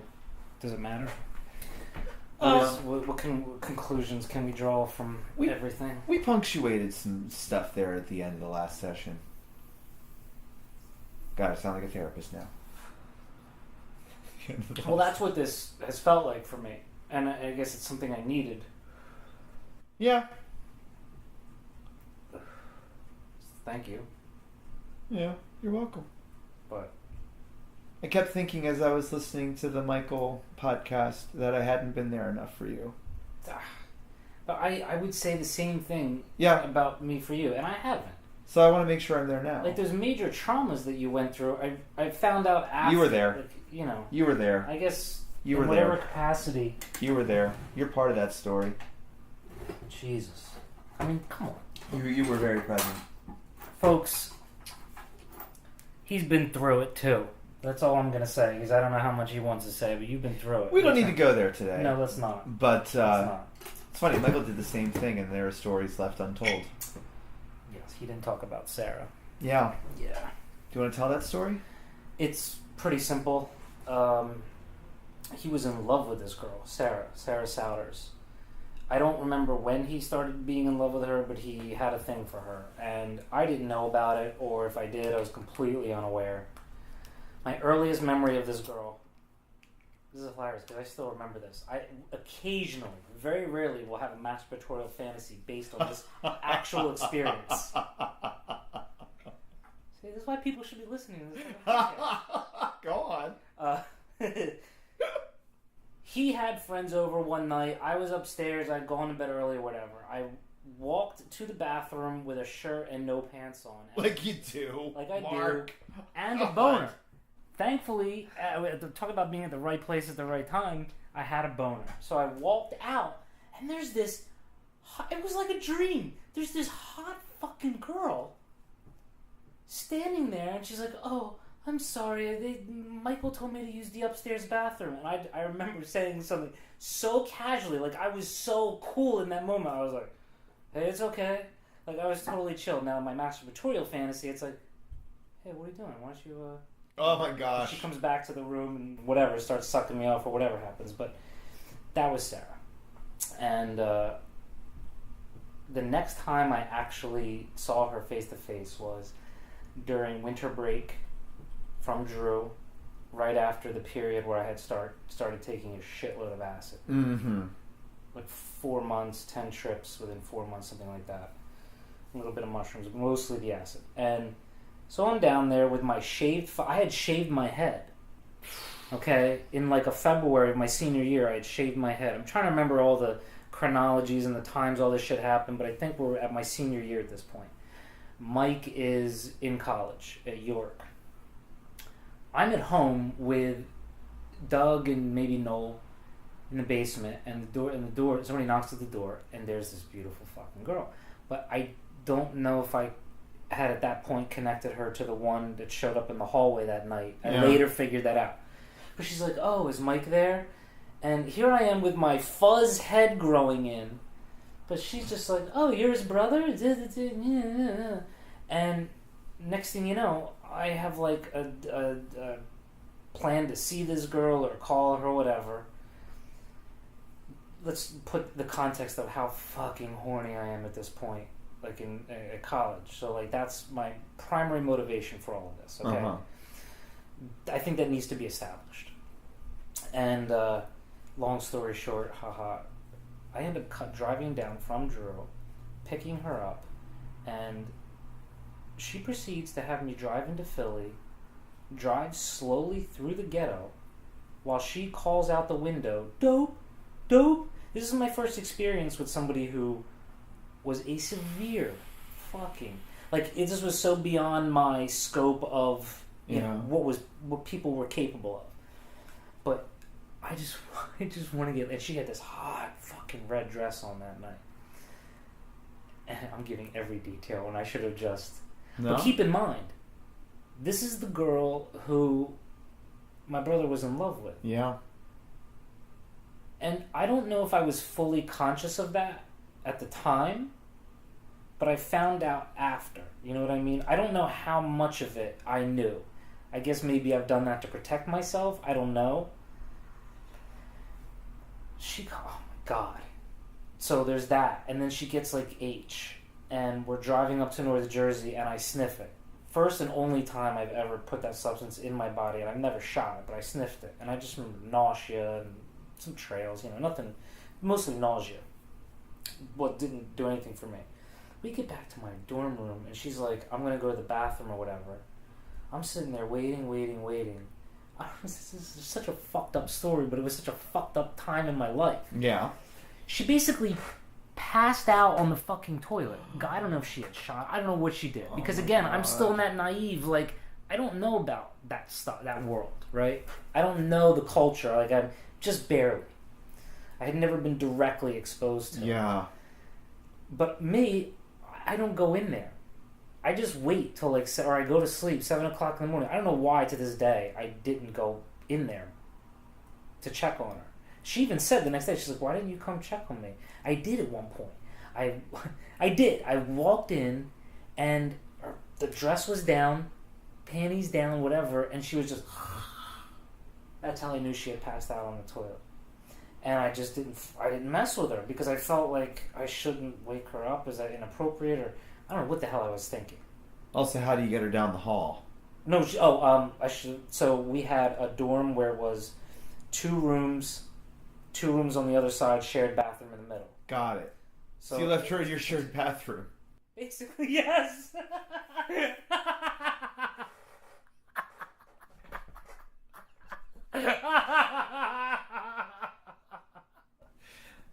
Mark, It's so fucked up. we should acknowledge at this point that you were on something when all of this happened. I was.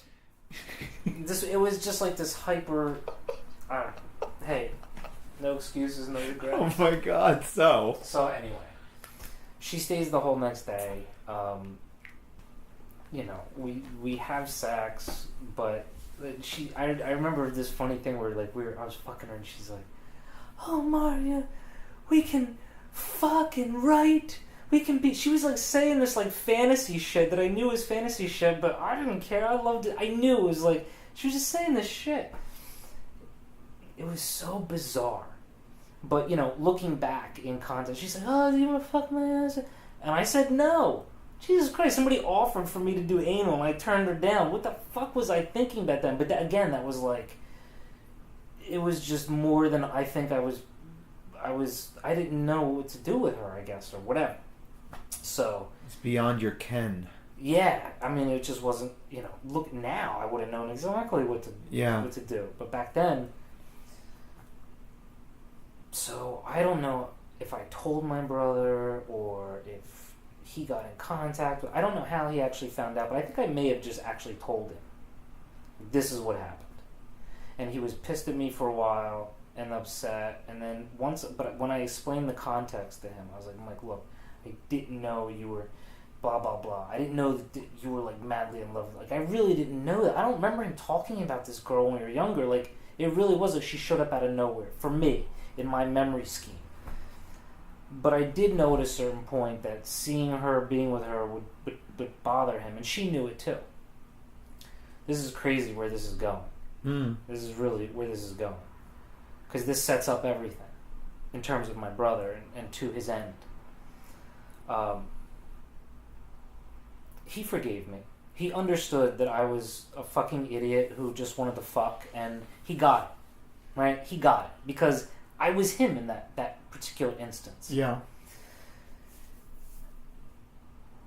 He ended up reconnecting with her when they were in Violent, when he had moved back. So I moved back first, and then he moved back not long after. Yeah. And then I was up in the bedroom, but at some point they had reconnected, and they were having some sort of weird, fucked up, like, down in the basement, sleeping together, I don't know. But I do know, the few details I know about that time are that the first time he tried heroin was when she shot into his hand. Because at this point, she's already a full-blown hardcore heroin addict. Yeah. I mean, she's... One thing I left out, when we came up to North Jersey, I think it was like the next night, she had me drive around fucking Patterson. Now, Oh my God. Now keep in mind, listen, I don't know what Patterson is at Oh this my time. Do you God. understand? This is so far out. I don't even know what the town is. I'm just like, Mark. oh, I'm in Patterson. Oh. Right? Dude. You were young. She had this guy in the car. You were fucking, young. Dude, it was just... You were so It's young. fucked up, right? But I'm so glad for the... But honestly, I'll say I'm glad for all these experiences because I understand how real the world is. Yes, Like, I am not- absolutely. You know what I mean? And nobody's gonna fucking scam me or do me. I can see through anybody's fucking bullshit. You gotta be real fucking good to get by me. Because I've seen my brother and all the sociopathic liars to get what they want. Yeah. Or somebody like Sarah who half fucking believed it. And is well practiced at it. Right. So I don't, regret nothing we can't let go. It's true.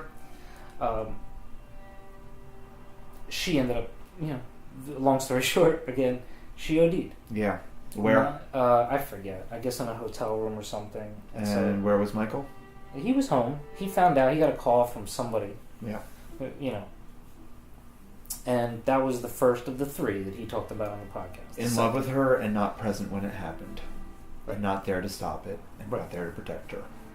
And not there when John Lloyd, which he was partly responsible for, and not there when my dad died. Yeah. Because he, who knows why he left, what was his real reason was, but he had left to go do something. And when he came, in that interim, was when Dad had passed. And what do you think he was doing?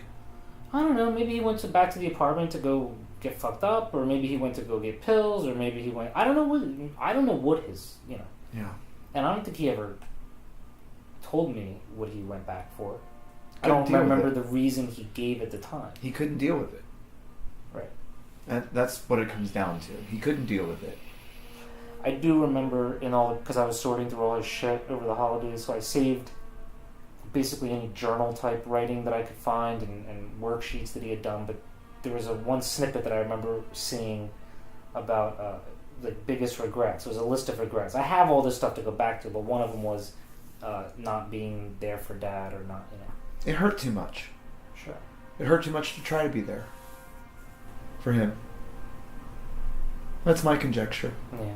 But you know what? God bless him. He was there for his mother. Yeah. He took care of her when Dad couldn't.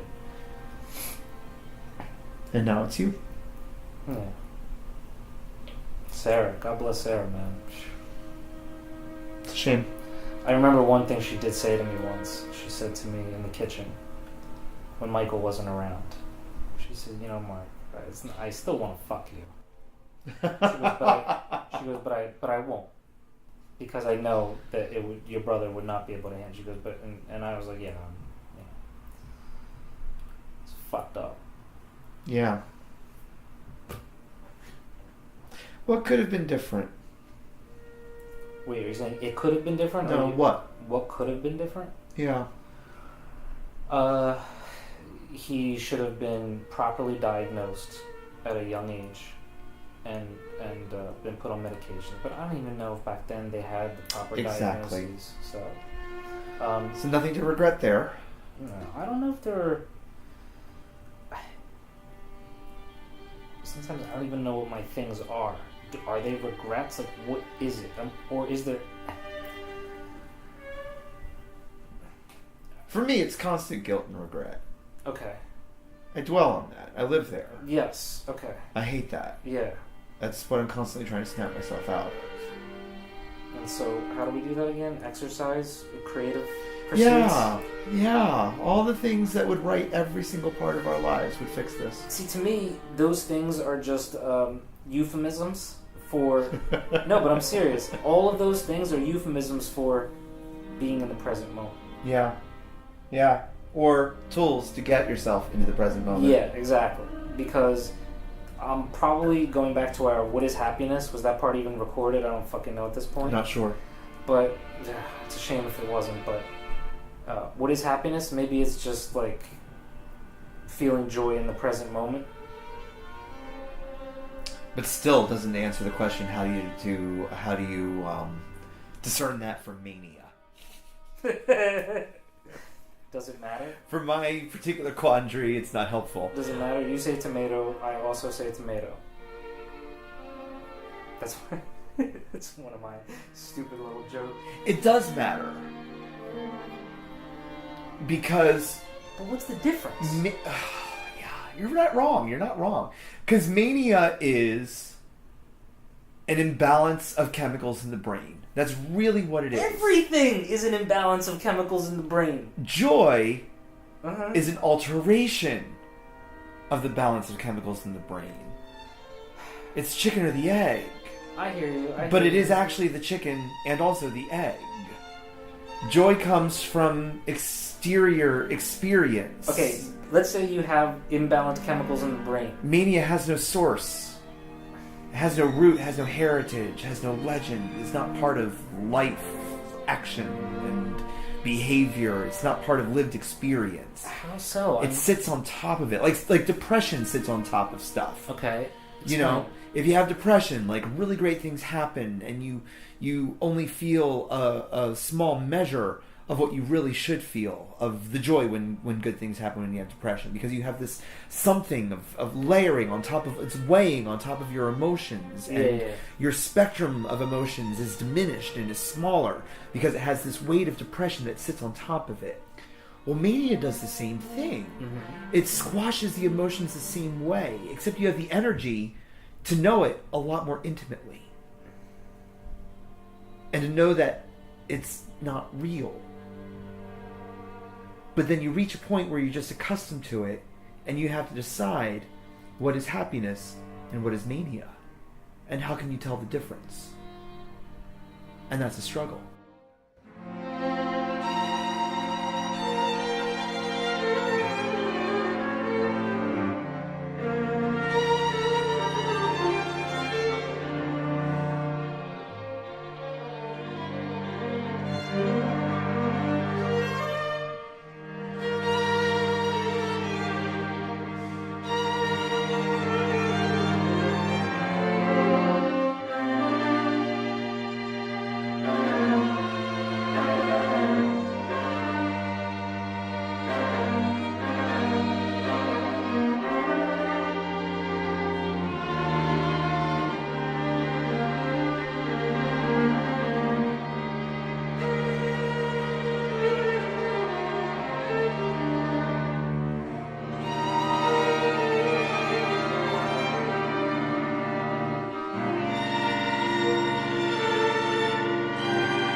Which I will now be doing every section of every day to follow after this conversation. No.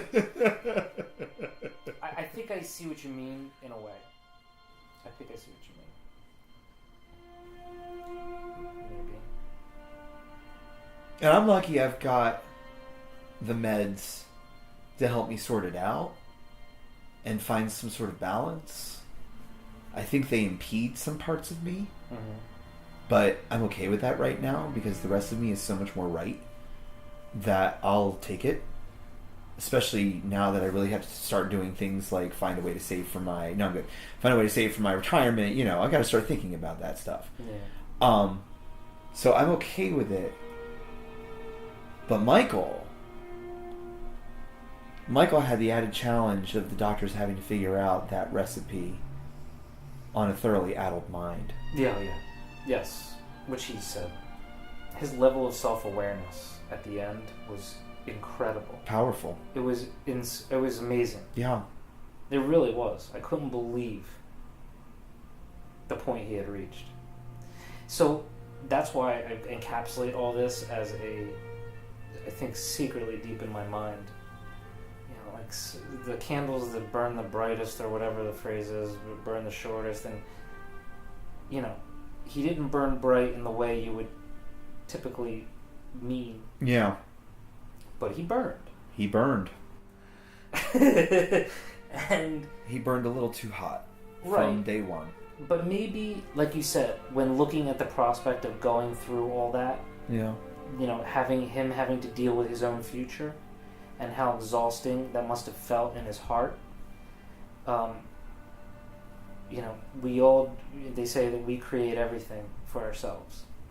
So that maybe, what am I getting at with this? Like that, hey, he reached that point of self-awareness.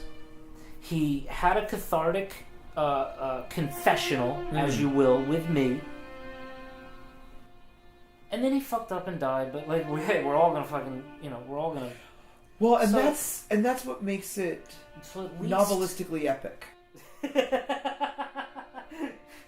It is novelistically epic, Right? because he had this routine. Yeah, but somebody's got to write that novel. Of get himself right, and then degrade, fall back, get himself right, and commit to it. And degrade, fall back a little bit lower, get himself right and really commit to it. Right. And degrade, fall back lower and lower and lower than ever before, then really whole hog.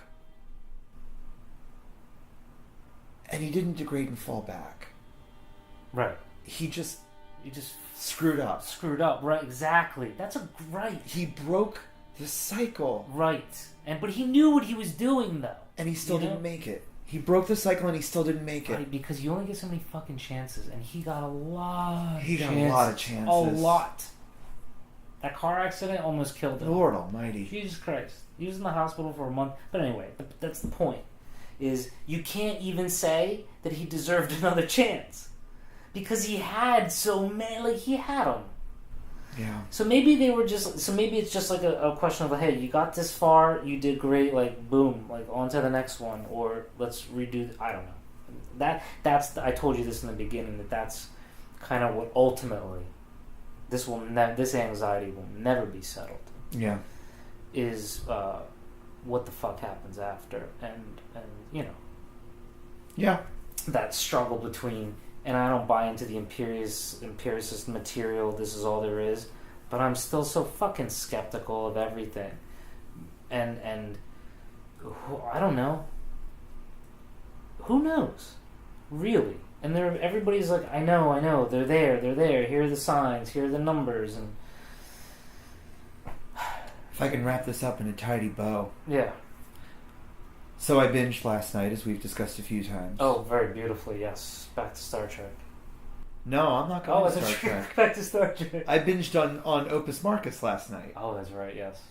And I found something out, and I'd been considering this inadvertency, but it really punctuated last night that in the construction of the benediction of the Opus Marcus podcast, at least as of number 14, 15, 16, 17, 18, that stream of different quotes from the history of the podcast.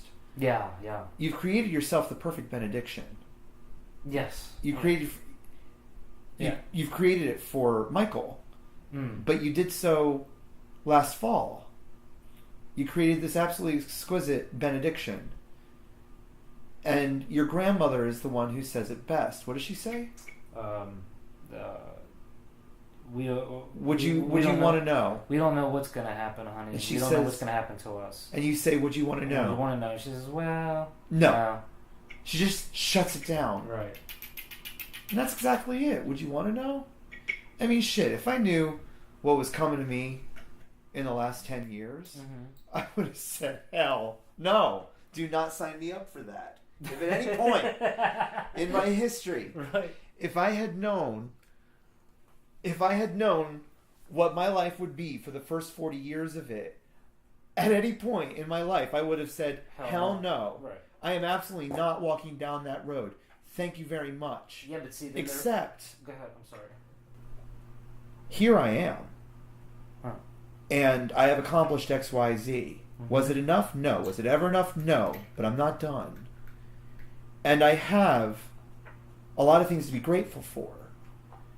And the problem with things worth being grateful for is that you cannot be angry or hurt by all that has transpired. We are in this moment the sum of all that has happened to us. Right. And if I am grateful for anything, I have to be grateful for all the horrible things as well. Because they brought us here just as much as all the good things. I believe that wholeheartedly. And I think it's important for me to remind myself of that. Because it's really easy to get lost. But inevitably, would you want to know? No. No. I just get lost in, did I do enough? Was there something I was supposed to do that I didn't do? Or did I contribute to, like was there a way that it was supposed, let's put it like in the context of a Quantum Leap episode, something I can latch onto. Yeah. You know, Sam, you're there to do X. Did you do it, and can you leap? Or, do you have to come back and do this again? Yeah. In a different form, or, have I learned anything? I think is the question. Have I learned anything, or really made this world a better place? And these are all such silly questions, because yes. But I guess what I'm saying is I still very much adhere to this idea of it being a school. And there's not, there's plenty of religious and philosophical evidence to support that or argue that. But I don't really know. I'll tell you what you have done. You told your students this year what you were doing. You told your students what happened to you. Oh, yeah. You were open to them. Sure. How many teachers have ever done that? I don't know. Very, very few, I am quite sure. Because you don't break those boundaries in the society, in the school system. Your children learn, God forbid, a lot more about their teacher being an adult, a human,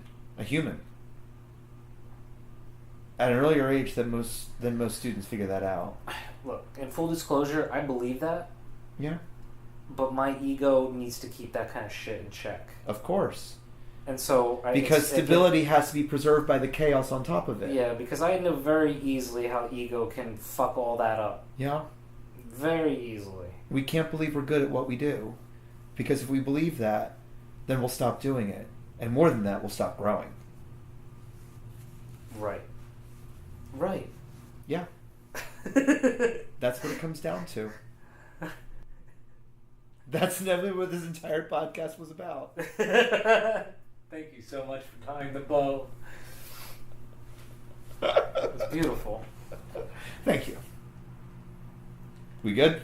Yeah, I guess we're good. I'm not a good host, and I don't know how to end podcasts. As guest is host. So yes. I'm going to thank my guest today, Marcus Aurelius. Thank you. It's been a pleasure being on the Opus Marcus podcast. It has been a pleasure to host the Opus Marcus podcast. I wish you all a blessed, wonderful, beautiful, and hopefully slightly rainy because it's good for the environment day.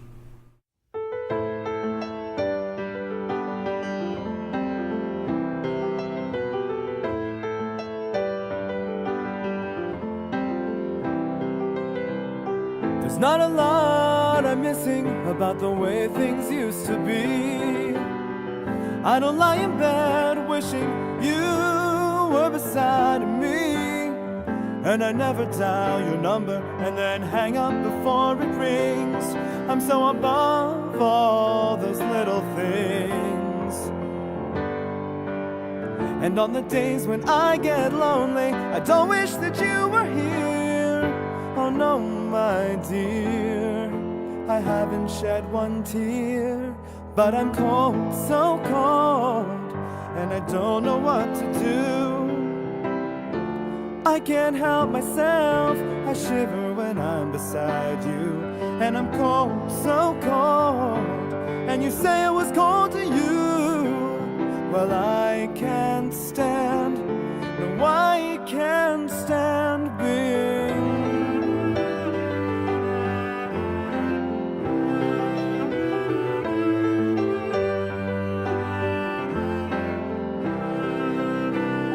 I know you think I'm getting everything that I deserve, but the hardest lessons are the ones you've taught but never learned. And I'm glad we're not together. I've got my friends convinced we're through. And I didn't take out your picture last night just to look at you. And if I happen to hear you laughing when you don't know that I'm around, it doesn't get me down. I still like that sound. So cold, and I don't know what to do. I can't help myself. I shiver when I'm beside you, and I'm cold, so cold. And you say I was cold to you. Well, I can't stand.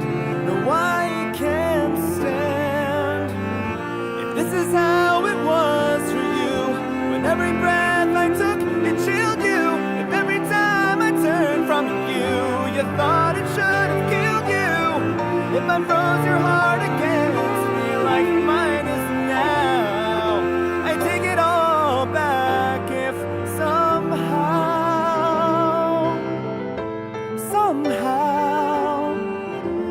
I could stop being cold.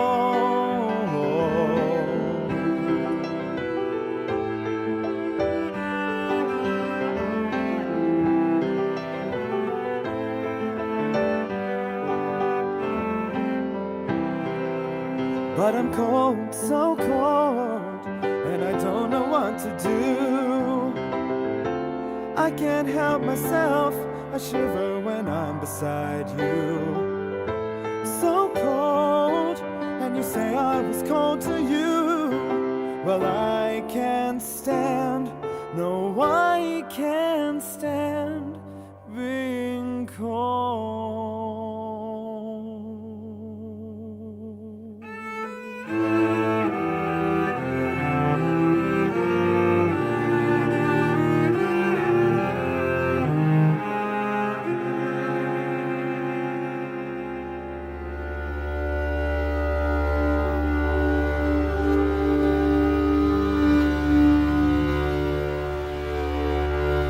Very powerful having a positive family, the power of the prayer, and God, plus the positive attitude. All those things mean so much to get you through life.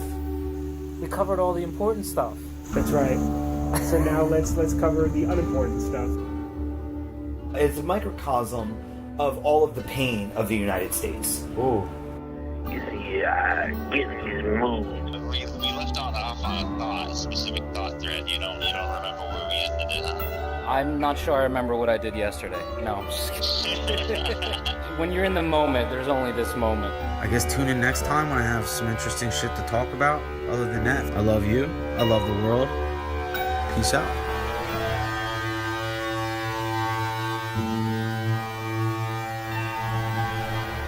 Sir, I avoid responsibility. That way nobody feels compelled to put me in a position of power. Be excited, because now it's here. Shiny gift of a lesson that you have in front of you. And now you have to work through it. You really have to, if you want to and you're tired of it, you have to work through it. Why not? And give yourself, I would call it a dose of real reality. I mean, where nothing makes sense but everything works. Let's be real. None of this is real. I feel like I'm telling a story. What's your advice for people in life? My advice is to stay strong, be helpful, be smart, be brave, be powerful, be kind, and be loving to everyone, even your pets. People are like, oh, wouldn't you get lonely when all your loved one dies? Like, no, you get new loved ones. We really don't know what's in store for us. We really don't know. Well, would you want to know? Well, no. Let's say something bad happened to you. Move on. It already happened. Just move on to the better things in life.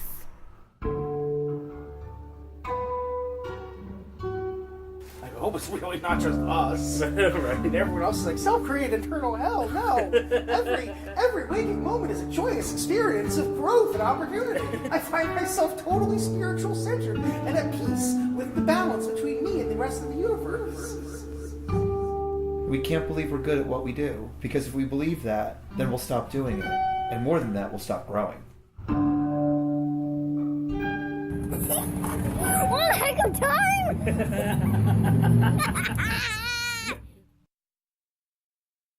Amen to that, my brother. Marcus, own the day, own your life. It's such a game changer. After all that, they won the game.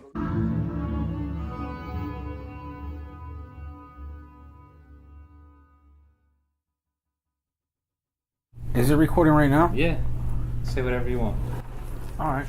Just so you guys know, I was actually just reading Lee Child, Jack Reacher. Love his work. And I do have something in here I'll read. It was really good, and it pertains to anybody and everybody, or everybody and anybody, however you want to use it. It was from back on December 14th in one of my meditation books. The quote is, "Follow your bliss." Joseph Campbell. Fortunate are those who have clear vision of what is important to them and how they wish to live their lives. So many of us flounder like rudderless ships, steered only by the vagrancies of chance. But we can't get there unless we know where there is. Years ago, during the Depression, a young man was hitchhiking around the country. He struck up a conversation with an older man who had offered him a ride. The older man asked him what his goal was in life. The young man replied that his greatest desire was to be a millionaire. "Oh, no, it isn't," said the older man. "If that were true, you would not be wasting your time right now floating around the country. You would be hard at work trying to make your dream come true." And of course, he was right. Over time, we become what we want to. Over time, we become what we do. If we want our dreams to come true, we need to give them muscle. We need to know ourselves, to set goals, and then put them all in effort into achieving what we have set out to accomplish. Just wishing won't do it. Under passage, I had the determination to achieve my goals. Plain and simple. If you want it, you gotta put the work in. That's all there is to it. Shit doesn't come easy. And if you haven't figured that out by now, then you really need to take a serious look at yourself. But everything's gonna be alright. And what was that? Bob Marley. And yeah, that's it, man. Put the work in, grind, and things will materialize. There's no doubt about that. Living example here. I love y'all. Bye.